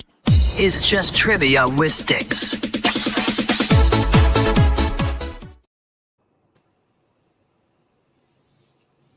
There you go. Now we have our obligatory 5-second break where Styx is muted If we're lucky. 5 seconds. because he's on the hamster He can internet hear us though. so delay. don't say anything. He can't hear us. He can't. He told me he can't. There we hear go. us. He's back. He's Okay. back. Yeah, I can hear you guys fine. It's just when the video, depending on how long the video is. All right. So this is a real quick one. This is a little quick Jack Kirby retrospective I just talked because I'll say. yesterday, or I guess today, they announced that in New York City, Dom, I'm hoping that you are able to go to this on May 11th. They're going to be We're next to my house. This is right near me. yeah, they're going to be doing the unveiling for the new Jack Kirby Way Street sign here down in New York City. Yeah, I guess not far from Dom. So Dom, I expect pictures. Yes. I This is expect you to right at next least. me. It's like I walk up the block. It's right there. So I saw this today, and it gave me an idea to just kind of look at some Jack Kirby. Now it's not going to be. I got How long very- before these signs get stolen and they have to change the street name? Because I bet you these signs get stolen. I would probably say within the week. They don't steal everything. It's funny. Before Styx gets into this thing, I have to talk because that reminded me of it. So where I come from, back in Texas, a nearby town of ours, not my town, but there was a nearby town called Friday, and there was a sign as you exited our town that said Friday 13, so 13 miles. That sign got stolen my entire childhood before someone finally thought to move it up a mile and have Friday 12. That's smart. My That's smart. entire There you go. childhood, I mean- that sign got stolen like at least 4 or 5 times a year. Wow. Anyway, Yeah, so I'll take a picture of this. Yeah. If you can get down to the little ceremony, get us an exclusive down there, Dom. Now the little What day's the May 11th? May 11th. Oh, I might have to work. Let me see. yeah, I think it's a Wednesday. It might be a Wednesday. Yeah, May 11th is Monday. Monday. Okay, there you go. Yes. So I got the little QR code here will take you to the event page, so you can get more updates on it as it comes along. but it gave me an idea to kind of look at some, not the bulk of Kirby, because Kirby he'd been drawing since the 40s, 50, the 30s, 40s. So I thought I'd go right to the end. We're going to go right to the end of Kirby, because that's not his best known stuff. I mean, the first slide you're going to say, yeah, I know this. We've seen this all the time. I see it all the time in the dollar bins. And we've talked about it a couple times here. This is the Top Comics 4-cover slot that he did. Satan 6, Kirby Crane, Bombast, Night Glider, and Captain Glory. These are the 4 covers he did for Topps Comics for their series. Now, I think only Satan 6 went a full series, really. It was 5 or 6 issues. The other ones were only 1 or 2 issues. So... Not a lot but he only did the first cover there. So that first cover, Satan 6, is a Kirby cover. If you see that in your dollar bins, and you're a Kirby collector, so there you go. So those. Up next, these are going to be. It's going to be a kind of a crapshoot. Phantom Force. Now, the first 2 issues, 0 and 1, were put out by Image Comics. And those 2 are Kirby covers. And then it switched over to Genesis West Comics. So you get issue 3 of the Genesis West cover. And then issues 4, 7, and 8 have his last stories that he wrote for the comic. So they're not his covers, but inside there's a story written by Kirby. Those are very sexual covers, those last 2. I was like, I don't think those are Kirby's.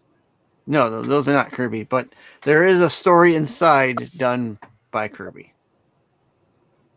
I think it's a small couple page story. So if you're looking for Kirby stuff and you like more than his covers, maybe you like some of his writing, that'll go right in line with that. So you got 3 covers and 3. These are his last submitted or released before his death, before he died in 94.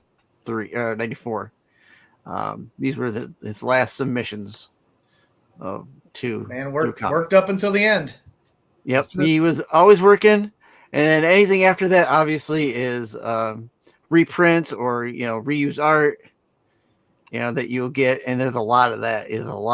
After he died, everybody was redoing everything that Kirby did, from the Westerns to the love stories to everything. Of course, Marvel will reprint anything in nauseum to make a buck. So even though they, I don't know, didn't seem to give him the props when he was with them, but that's my only opinion. That's my opinion. So really quick, this is going to be a Styx pick. I'm calling this is a Styx pick. This is my favorite. These are my favorite Kirby covers, and they're all the same series because growing up, you guys probably will remember these. Marvel had theirs series, and DC came out with theirs. Superpower series, both the 84 and 85 series. Nothing better than having comic books collide with toys, just like Marvel Secret Wars. DC came out with the superpowers so they could sell toys, or vice versa. These are my favorite Kirby covers because these are the ones. These are the ones that I first got to know Kirby as a kid. I don't. You're 10 years old and you don't know an artist from a shoehorn. But these really were kick-ass when you went to the newsstand and you picked them off the newsstand right on the spinner rack. Yes, really shot out and spoke to you because of their bright colors, just the way he drew, and he drew the same way all the way through his life, really. So he didn't change it up. He didn't do anything different. So these are the ones that I like. Those old guys were machines. Yeah. So, and then really quick, if you want to know more about Jack Kirby, there's a couple books that have recently came out, or recently, I mean, within the last 6 years here, I guess now. You got that Jack Kirby Free Comic Book Day from 2020 that came out that kind of outlined his life in comic form. And then you can go onto the website, the Kirby Collector. They have a magazine that comes out monthly, and they have back issues chronicling exactly what Kirby drew, series, certain characters, and that's a great way to get into Jack Kirby, especially some of his Golden Age stuff. Oh yeah, I mean, and the Kirby Collector, they're really well done. They have articles. Some of the articles are reprinted articles from other forums. So I recommend that one. If they are on the pricey side in some cases, but they're worth it because you get some great insight into the man and what he did. So that is it from me for that. I thank you. Nice. Good one, Styx. Yeah. Nothing. All right.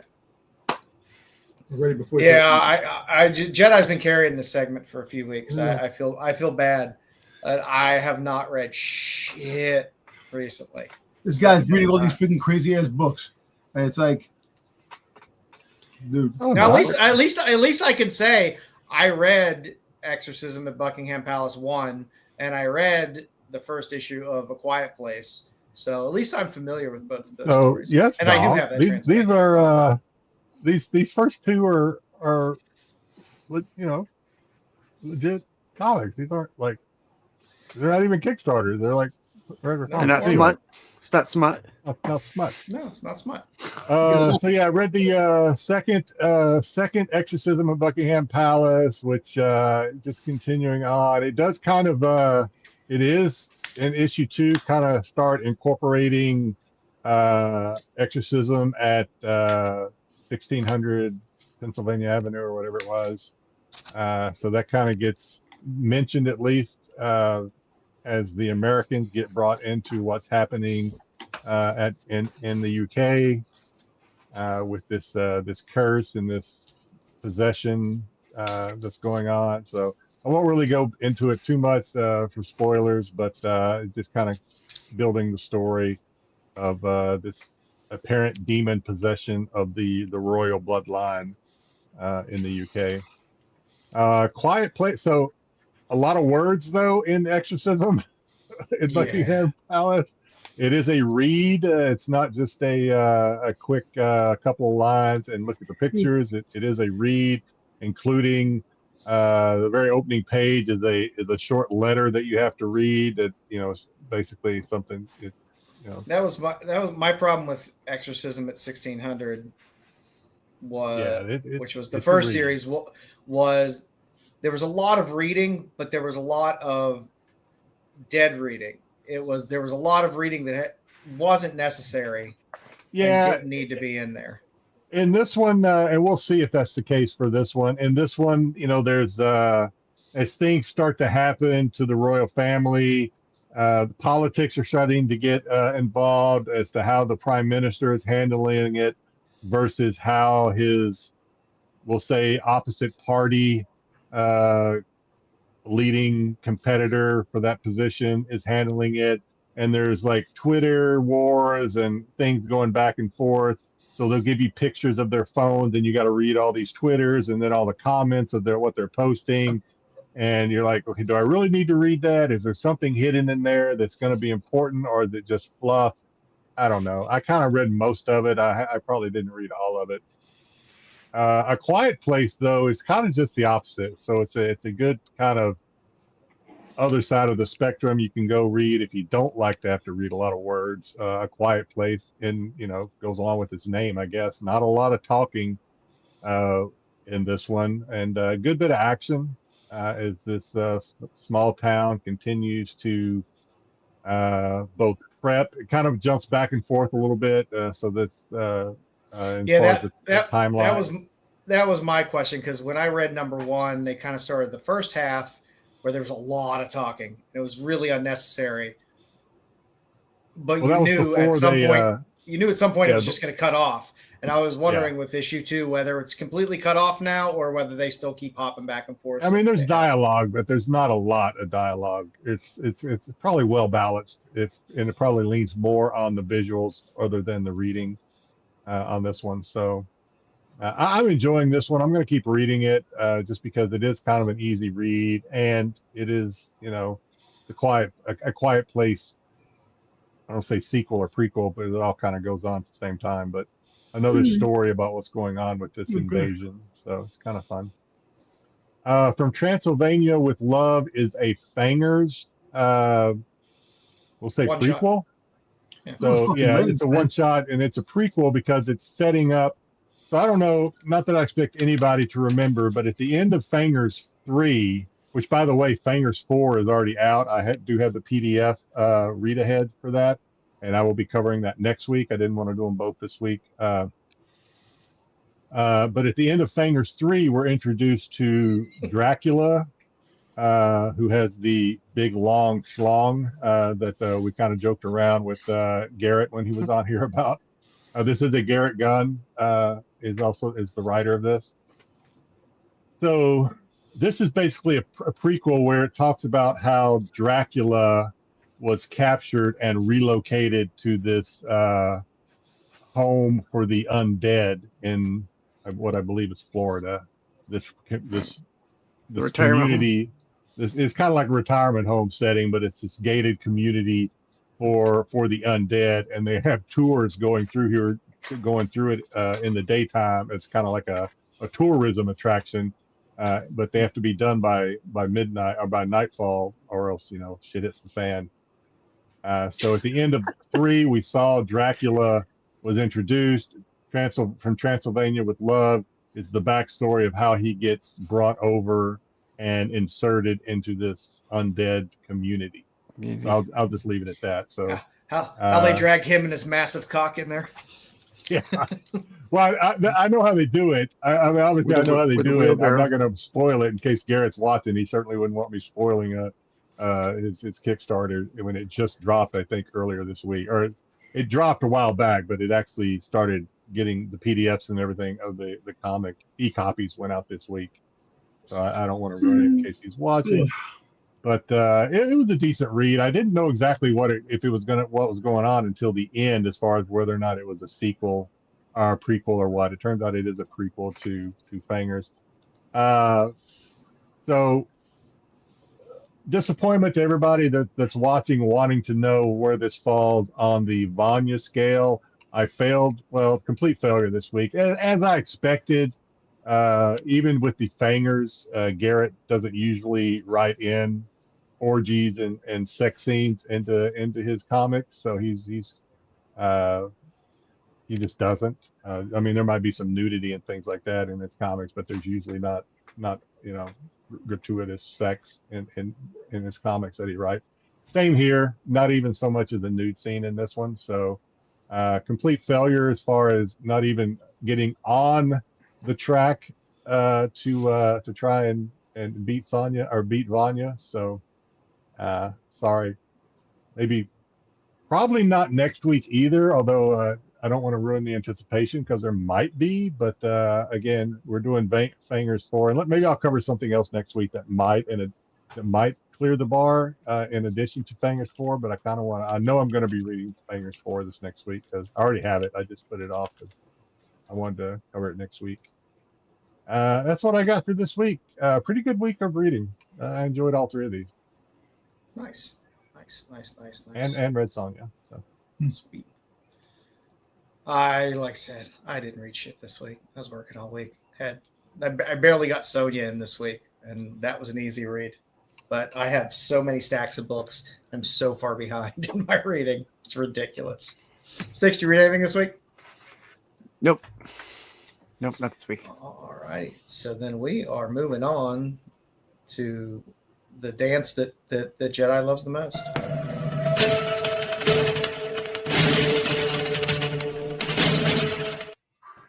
Watch it all day. I really All right. So my recommendation this week: watch Destroyer with Nicole Kidman on Tubi. It's available there. It's what one would call a neo-noir film. It is gritty. It is disturbing. It is not a pick-me-up in any way, shape, or form. But it is an absolute solid movie. And you get to watch Nicole Kidman give somebody a hand job who has a terminal illness. It's an interesting movie. Make a wish. Like I said, it is a gritty, rough movie, and she is rough looking in this. And they make her a hand job to Stephen Hawkins. They make her look rough in this too. But it's a fantastic story if you like. It'll take a while. Kind of neo-noir crime thrillers. It is a fantastic job, fantastic movie. So that's my recommendation for this week. What are you boys watching this week? So, as I told you in the chat, I can never remember half the things that I watch. So I decided this week that I told Joe this and we were chatting a little bit. I'm going to actually write down the movies that I watched this week so I don't forget them. And I was going to try to get 10 movies in a week. I did not. I only got 8. So here are the ones I watched. A couple of horror movies that got recommended from IG videos. I watched The Last Shift, which is about a rookie that has to spend she spends the last shift in a closed down precinct that is relocated, but she has the last shift in this precinct that is haunted. I saw that movie. I saw that one. It was touted by this one IG as being one of the scariest movies they'd ever seen. Obviously, they haven't seen very many scary movies because although it does have a little bit of a twist at the end, I did not find it very scary. I watched Red Sonja. I had to suffer through commercials on Tubi to watch it, but by God, I said I was going to do it. I did not like it, mainly because I didn't like the actress choice for Red Sonja. I didn't think it fit. Oddly enough, I watched it with my wife and she loved it. There you go. She loved it. At the end, I was like, that movie kind of sucks. She's like, no, I like that movie. It was good. Well, see, maybe that buys you a little bit of goodwill, Jedi, for the next movie that you pick. All right. I just don't know anything. I watched Play Dirty, which I can't even remember what that movie's about. It's on Prime. I cannot remember even. Honest to God, can't remember what the movie's about. I watched The Housemaid. Joe and I were talking about this on Tuesday. I enjoyed The Housemaid. I thought it was pretty good. I'm not gonna lie, I did fast forward to about 15 minutes of it to try to get up to certain parts of it that I was more anxious to see. That's fair. But once it got to like the last 45 minutes, it was actually pretty good. Once it switched to the other girl's perspective and you kind of learned her backstory, I thought it got pretty good. And of course, then the end when they come together, et cetera, et cetera. It was a nice little twist. I mean, it was somewhat predictable, but it's still at the same time, it's still a decent twist. You say it's predictable. Maybe I'm just easily fooled. I did not necessarily see it coming. I was like, oh, okay. I thought she was. Well, I don't want to ruin it for anybody that hadn't watched it, but I watched Arizona on Netflix with what's his nuts, Eastbound and Down guy. What's his name? Kenny Powers. Kenny Powers. Yeah, Righteous Gemstones guy. What, I can't think of his name. Danny McBride. Danny McBride. Yeah. Have you watched Arizona? I thought it's just kind of stupid fun. It's just no, but I will because I do love Danny McBride.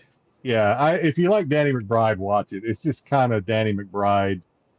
It's just kind of stupid Danny McBride fun. I watched The Domestics, which is an older movie about a kind of a dystopian kind of not really zombie, but post not apocalypse, but the U.S. had killed half the population of their for whatever reason, and now there was different post-genocide or something like that. Yeah. I watched Bang last night, which was a terrible movie. It was on Prime, but guess who loved it? My wife loved it. She thought it was a good movie. It was I put it on for her, right? Because my wife likes action movies. There was another movie I wanted to watch, but she didn't want to watch it because she likes action movies. So I was like, so I'm scanning through. I come across this on Prime. I was like, okay, looks like it might be a good action movie. I thought it was just very B movie, but she liked it. She thought it was a fun movie. So I was like, okay. Well, you see, you're probably watching it like, okay, the plot, the action, the acting, and she's just watching it for the She action. only cares about the action. That's all she cares about. Yeah, That's so all she for cares her, about. yeah, it's gonna be a great movie because it had the action. You're pulling it apart, man. You're like, well, the acting sucked, the plot wasn't great. I tell you what, You know, my wife, going back to the Housemaids, my wife and her friend went to the theaters to watch The Housemaid. oh, And I watched it alone for obvious reasons. No, I'm just kidding. I watched it alone because my wife was over at her neighbor's house with her. That's where her best friend lives. And there was a lot of like, my wife is the kind of person, she's Filipina, so she gets very excited during fight scenes. Like she'll like I mean, she's like, and just like yell and like insert herself into the action. She'll just like try to punch stuff. I don't get anywhere near her when watching movies. So, but she was just like, I can imagine my wife during that movie in the theater that people were probably looking at her like, you need to go. You need to get out of here. So I'm sure she was like kicking the chair in front of her. Last movie I liked that I watched that I actually watched with my wife, but I think she'd already seen it. Send Help with I watched that today with my wife. Was it Rachel what's her name? Rachel McAdams. McAdams, yeah. I thought it was pretty good, although I don't want to go in. There is something I didn't like about it, but I don't want to go into it for spoilers. But I did not like the ending. It was very straightforward and abrupt, and I was like, oh, okay, but it left me a little unsatisfied. But overall, I did enjoy the movie. I thought it was listed as a horror comedy, which I was kind of like for a while. It does get kind of horror-ish at the end a little bit, but I didn't think it was not a whole lot of horror in it. And again, I thought, I mean, it's been out a while, but I thought. I don't think she got the ending that she deserved. Let's just put it that way. Yeah, I thought she deserved it. I'll agree with you on that. It was I was a little unsatisfied at the end based on. But I thought she did a great job of acting. I thought brilliant acting in it. I thought this one is directed by Sam Raimi. Great. So. I thought she was great. Sam Raimi movie. So, but yeah, I mean, it was a fun watch. I laughed. There were a handful of times where I laughed quite a lot in the movie. It was good. But that's it. Other than my usual stuff that I watch every week, like The Boys and things like that, and Mall, things like that. But I may be behind on Daredevil. Now that I think about it, I watched the season finale on that. That was great. Was that? Yeah, I gotta watch the whole series. Don't spoil it for me. I haven't watched. I actually forgot about it. So I guess I need to watch that. It goes. Yeah, I don't know. I was somewhat left unsatisfied with the ending, somewhat, but No, the ending had a lot of meaning to it. There's a lot of meaning to the ending. Basically, yeah. Me think If you read the comics, there's some stuff in the comics, but also, you know what? The Punisher special is coming out in like a week or so, like that. So it's going to be next week. The next week, right? Next week, yeah. Apparently, next week. They're going to show how it fits into the MCU and how Frank Castle gets into the MCU, that type of thing. I saw a little bit of a video. I don't even know how I stumbled across it. Anybody else? Like I'm looking at Dom mainly when I say this. Anybody excited about this Spider-Man Noir with? Yes. Yes. Oh yeah. Cage. I can't wait. Yeah, it looks awesome. I'm kind of jazzed about it. No, it looks awesome. I want to see it in black and white. The color. I want to see it in black and white the way it's meant. Is that to on be. Disney? What's that coming out on? No, Prime. Amazon. And you know the crazy thing is, so apparently, all the big rumors, the spec of Man Spider being in Spider-Man Brand New Day. Figure Man Spider-ish characters are in Spider Noir. So you're gonna get the scene in the jail cell. He's got the black symbiote suit. That's what they're hiding out. So. I guess hopefully. I don't know anything about Spider-Man Noir, so I'll be watching it with fresh eyes. Well, it's so Ben Reilly, is a clone of Peter Parker. So Ben Reilly, so he was a clone that was made by the Jackal, and he got his own identity. But the whole thing is that Spider Noir. If you watched Enter the Spider-Verse, he was like one of the best characters in Enter the Spider-Verse. Nicolas Cage voiced him too. It was cool. Yeah. Oh, Cosmic's going to be in Hawaii, but he's going to be on Hilo. I have never been to Hilo. I have never been to any other island. I'm ashamed to say I've never been to any of the other islands other than Oahu. Damn, man. I'm a little embarrassed to say that, but it's true. You should be embarrassed. You should be embarrassed to say that, man. Come on, man. Every time I think I'm going to take, they have a cruise that goes to all the different islands. Every time I tell myself I'm going to take one of the cruises, something terrible happens on a cruise ship, and I'm like, no, I don't want to get the Horta virus. Hey, well, the hookah horse virus. But apparently, two people in Jersey have it now. Thanks. Two people in Jersey. It's all over the place. Like it's out. Yo, dude, listen, stop falling for that shit. Stop falling for it, because I'm telling you, they're gonna try to do the COVID virus all over again. Fuck that shit. Yeah, I don't know. It's all unsettling. I tapped out of Ray Donovan Jedi after season 4. That's about the right time to. That's about the right time to tap out. Yeah, I kind of had enough. I was like, okay, yeah, you've done enough shit, so I tapped out of that. There's another show coming out. I'm trying to think of another show that's supposed to be coming out. There's some other good stuff that should be making their way on TV soon. But the He-Man stuff is coming out. He-Man June 5th. He-Man, all the buckets. The buckets are pretty cool. For He-Man. The popcorn buckets. Yeah. I watched old shit this week. I watched Le Samurai, which is a French film noir, which is one of the best film noirs ever made, which is really fantastic. I watched Double Indemnity, Barbara Stanwyck, from the 1940s. Great. Billy Wilder movie. Screenplays co-written by Raymond Chandler. A lot of fun. I subscribed to AMC Plus this week just so I could get Shudder. And one of the movies that I wanted to watch, because Google told me it was on Shudder, is not on Shudder, so I was pissed about that. But I'm sure there'll be other stuff on there that I want to get my horror fix. Oh, you need to watch what is it on? God, I gotta I want to watch Terrified. I probably watched Terrified on Instagram. It's a girl. It's called Dirk Gently Holistic. Dirk Gently Holistic Detective. I think I'm saying it right. I'm saying it wrong. Holistic Detective. Yeah. She's like a hit woman, and she's crazy. And it's like I just saw like a scene for it, and it looks good. It's a funny series. Yeah. Jedi, now that you have AMC Plus, you have to watch the Creep tapes. The episodes are very short. It's based off the movie, but the show, you could just watch the show. It's a bunch of episodes. Oh, is it called the Creep Show, or is it called the Creep? No, tapes? It's called the Creep tapes. The Creep tapes.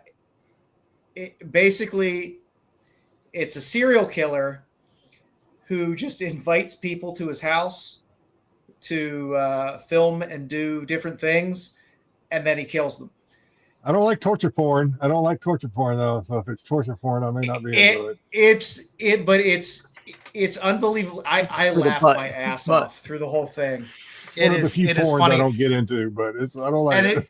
And if you build yourself up to the last episode and can make it all the way, the last episode of the first season made me laugh so goddamn hard. It's just quite a weird, funny take on a serial killer show. I think because we have a couple of our regular viewers that like horror. I know Tyson's a big horror guy. Not that I don't already do enough YouTubing during the week, but you should get a Styx. Me and Tyson should do a horror live watch on your channel sometime. Okay, let's do it. Oh yeah, it'd be fun. We'll bring Joe in, Dom, whoever wants to go. But I know Tyson's a horror fan. Hey, Styx, speaking about horror stuff, I was watching a YouTube video, and a guy like toy collection. He had the turtles. The Universal Monster turtles that came out a long time ago. The mummy looks pretty cool. It's expensive though. The mummy one. The mummy, Michelangelo. Yeah. Michelangelo mummy. Yeah. Yeah. It's cool. You're probably. I don't know. I saw it. I was like, oh shit, man, Styx should have that one, man. I should. You're right. I try. Save your money. Yeah. The whole Hostel. Talking about torture porn. Yeah. Hostel and even Saw. Even Saw. Saw got to where I'm like. I can't watch Saw. It's just like I don't know. It's just Creep Tapes is more funny because the setup is the which is weird because I love Terrifier though. Hey, Terrifier is worse than that. Yeah, so I'm a little. I'm Comedic though, isn't it? Let's watch Millipede. You see the movie Millipede where they saw everybody's asses, their faces to their asses, and they make Human Centipede. Oh, the human centipede. Is it? Yeah. I scanned through that movie one time. I couldn't watch it. I scanned through it. I was like, okay. What's going on here? Some crazy shit, man. I mean, I knew what it was about even before it's hard not to know what it's about. There's a lot of zombie flicks coming out, Jedi. A lot of zombie flicks, new ones. Yeah, they're still pay-per-view though right now, so I'm waiting. Yeah. They just did an AI video. They did an AI outrun Milena, and apparently they did it like it was a horror flick, and it looked just like a cinematic zombie flick, and it was done by AI. And I'm like, damn, man. The AI is scary. I want to watch a movie. I almost saw it in the theater, but we decided not. I was going to watch that while my son watched something else that I wasn't interested in. It's called They Will Kill You. It's got the girl that played Domino from Daredevil. Oh, Zazie Beetz. Yeah. That looks good. My wife wants to see it too, lady. so I'm excited about that. Lovely. Yeah. I was going to watch it because she was in it. I was like, damn, she's nice to look at. Yeah, other than that, not too much. But that's out, but it's still pay-per-view, so I haven't watched it yet. Yeah, I wait till shit's free. I pay for too many streaming services to also rent movies. Right. She was in Bullet Train too. Yeah. Yes. Which I people panned that movie. I enjoyed Bullet Train. I love that movie. I think I've watched it.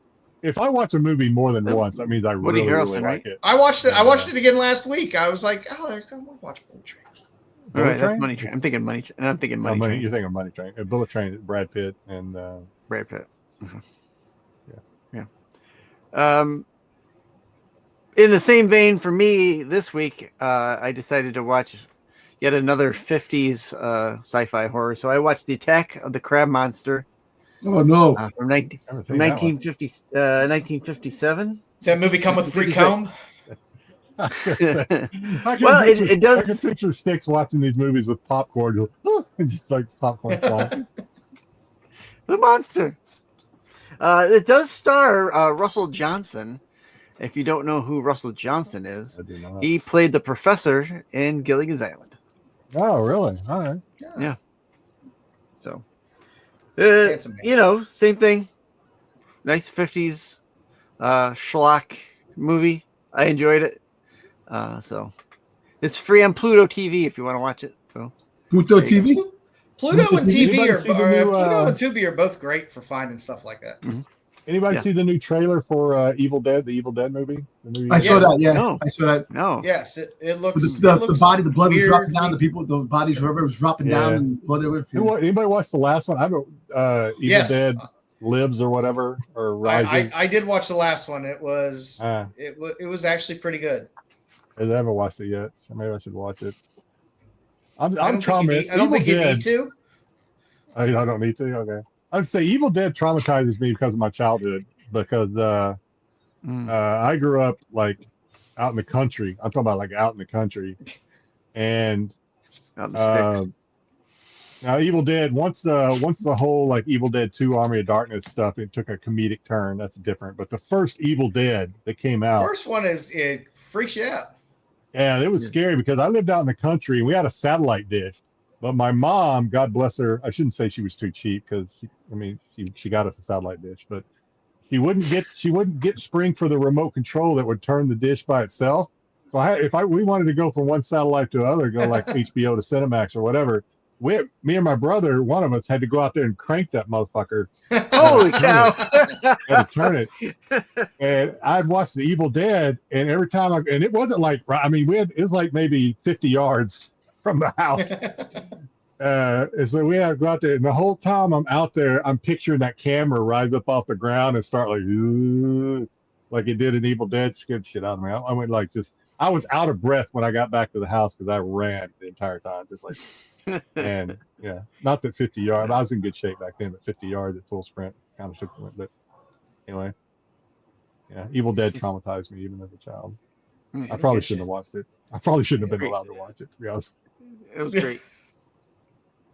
Nice. Well, hey, if you haven't yet, please sub up over at Renovision, where you can see wonderful shows like The Qualified and all of the wonderful things that Pete drops up there all the time, all the fantastic recorded stuff, live shows, all kinds of good stuff.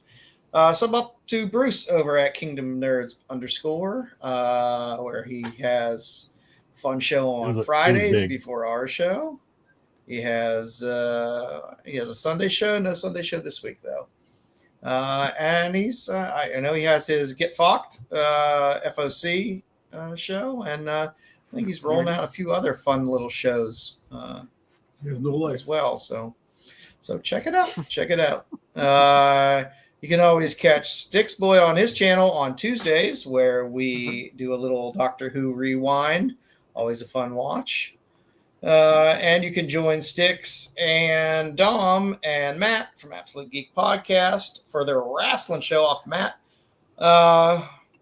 What's going on with the wrestling, guys? We got Backlash tomorrow. Backlash. Why would you ask that?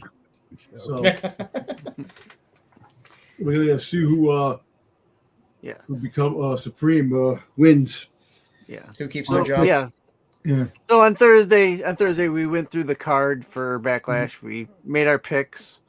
Saturday night is Backlash. We will not be doing a watch along. We will be doing S&S on Saturday, but next Thursday we'll be doing the review of Backlash. See how we did with our picks. Do you guys keep your running scorecard for the year of how your picks have done? Like Styx does, like on NFL Sundays where they show how well they've done so far. Styx has his, I could do that. I could go back and watch it. I do not do that, but I could. That's a good idea, actually. The overall winner of the year the whole fact is that a lot of the guys that are on there now weren't there from the beginning. So yeah, you can always start it up. That's always fun. Everyone loves it. Yeah, Tyson probably be on. Yeah, I think my the dish is not there, but I think the post is still there because it had a huge concrete slab that nobody wants to deal with now. Right? Yeah, I don't think the dish is there anymore. Probably got a ton of rebar in that too. Oh yeah. Oh, yeah, it's one of those mesh dishes.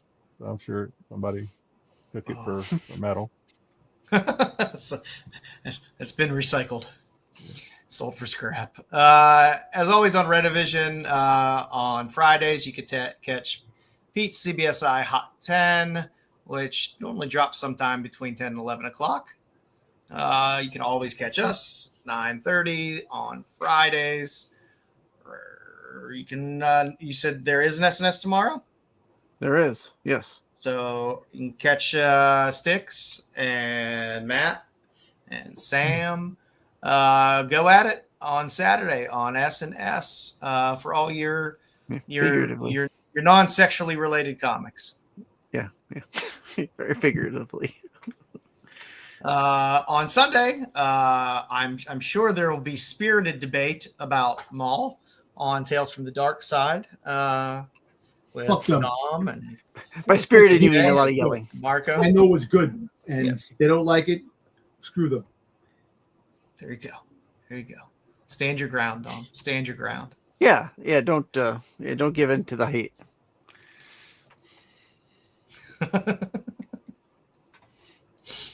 And as always on Wednesdays, you can catch the Tax Show with Bruce, Dub, and Marco. I'm sure Marco will come up with some type of list that Bruce will have to rapidly put together sometime Wednesday before the show. Wednesday afternoon. And then he'll have him moving things on the thumbnail 2 centimeters to the left or right. The only good person on the Tax Show is Dub. Dub is the only good person on that show. You got between Marco, the narcissistic Marco who thinks he knows everything, and you have Bruce, who freaking always thinks about my pickle. So it's even on the Tax Show, he's talking about your pickle. I don't know. They talk about shit. Once in a while, I'll catch. Thanks, my name is mentioned to all of Renovision. So one way or the other, they say my name more than 3 times. Yes, and I definitely want to thank Cosmic, because Cosmic is trying to get us in touch with Stuart. Not Tyson. I do love to hopefully get him on the show, which would be nice, especially during this Sonya run that he's had as well. He's a good guy, and he has some great work that, like I said, falls into our wheelhouse of our love of Vampy and Deja Thoris and Red Sonja. So that'll be fun. Yeah, I do love Bruce. So he's a pain in the ass though. He's a good guy, though. He's a pain in the ass. Bruce is a good man. He's a good guy. He likes to bust balls. All right, kids, you got anything else? Nope. Listen. So before I go off the air, real quick. So I tried getting the Star Wars Celebration tickets. Oh, here we go. Biggest fucking disaster going. Where is Celebration this year? So Celebration. I saw some videos about how fucked up it was. Yeah. So I saw a few. So what happened was at 3:00, the tickets went on sale. Me and my wife dropped onto the into the queue at 3:00. Dude, 4.5 hours later, everything sold out. You didn't get no tickets. But meanwhile, half the freaking people I know got fucking Ruben got fucking tickets. He got tickets. He got passes. And then a couple other people on YouTube that I know, they got their passes. It's like Ruben knows people. I got people who live down the block from me. They got passes. How the fuck? I saw a video. This lady was complaining. I assumed it was bots, where people were buying up 10, 30 tickets at a time. 20 tickets. You were able to buy 20 tickets at a time. Yeah. Dude, listen. That's brown. So the 4-day pass was $290, right? Reselling $3,000 to $4,000. These fucking people are selling them for. That's crazy. The freaking goddamn the Jedi Master tickets that were $1,300, $23,000. Fucking absurd, man. Well, I will say this it has nothing to do with Star Wars, but I know most of our live audience, I think, is like in the Northeast or whatever. I'm not sure about our recorded people that watch us on the rewind. I got my Dallas Fan Expo tickets today. Flights, hotel reservations are done. I will be there. So if you are a viewer and you are at the Dallas Fan Expo, let me know. I would love to meet you. You probably see Ruben over there.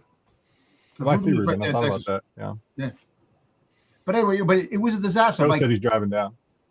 It was a disaster. I'm like, I can't believe that I was in the queue for 4.5 hours, dude. 4.5 hours. And my wife couldn't get in it either. She was out of work. She stayed at work she stayed at work until after 7:00 until these tickets went and nothing. So as we got in, Thursday sold out and then Sunday sold out. And it's like, so 4.5 hours. Be there? Cool, Nerdy. Yep. We'll hook up. It's That's just crazy. It was upsetting, man. And I really wanted to go. It'd be my first celebration, 50 years. You got all these fucking mooks and dumbasses that are going there that aren't even Star Wars fans that are getting there. Oh, that sucks. That's kind of bullshit. Yeah, it's bullshit, especially the secondary market. Dude, that markup is ridiculous. It's absurd on what they sell these tickets for, man. Yeah, maybe that market will calm down a little bit. You'll find something a little more reasonable. Well, I'm hoping that I can get some tickets down the road. I hope there's some good people out there that actually know that I'm a huge Star Wars fan and that know me from the YouTubes and stuff like that, and finding in their heart, listen, I know somebody who has a ticket, and pay regular price for it, so I get to go to something that I'm passionate about in my 50 years of my life. I love Star Wars, so. Nice. Mm-hmm. Yeah, I'm excited that Flops is coming domestic to show up at a con. Well, if he shows up in New York City Comic Con, I'll be there. I'll talk to him. Yeah. I got to send Styx some books. Probably going. Yeah, I'll probably be going. So, sweet. Get with him. All right, kids. Well, we'll come up with something. I didn't even come up with something this week until Thursday, and it turned into us getting Flops on the show. It worked out pretty well. Well, you know what they say: if you wait till the last minute to do something, it'll only take you a minute to do it. So it's getting hard, man. It's getting hard coming up with stuff every week anymore. It's like some weeks it's like it hits you. Other weeks it's just I'm thinking about it all week because I want to get this shit done and out of the way. I hate doing it last minute. Man, it worked out this week. So thank you, Flops, for hopping on. Thank you, Flops. Exactly. We definitely appreciate that, especially with that time difference. It was Nice of him to, And, to share some time with us as well. So until next week, kids, we shall see you later. The qualified.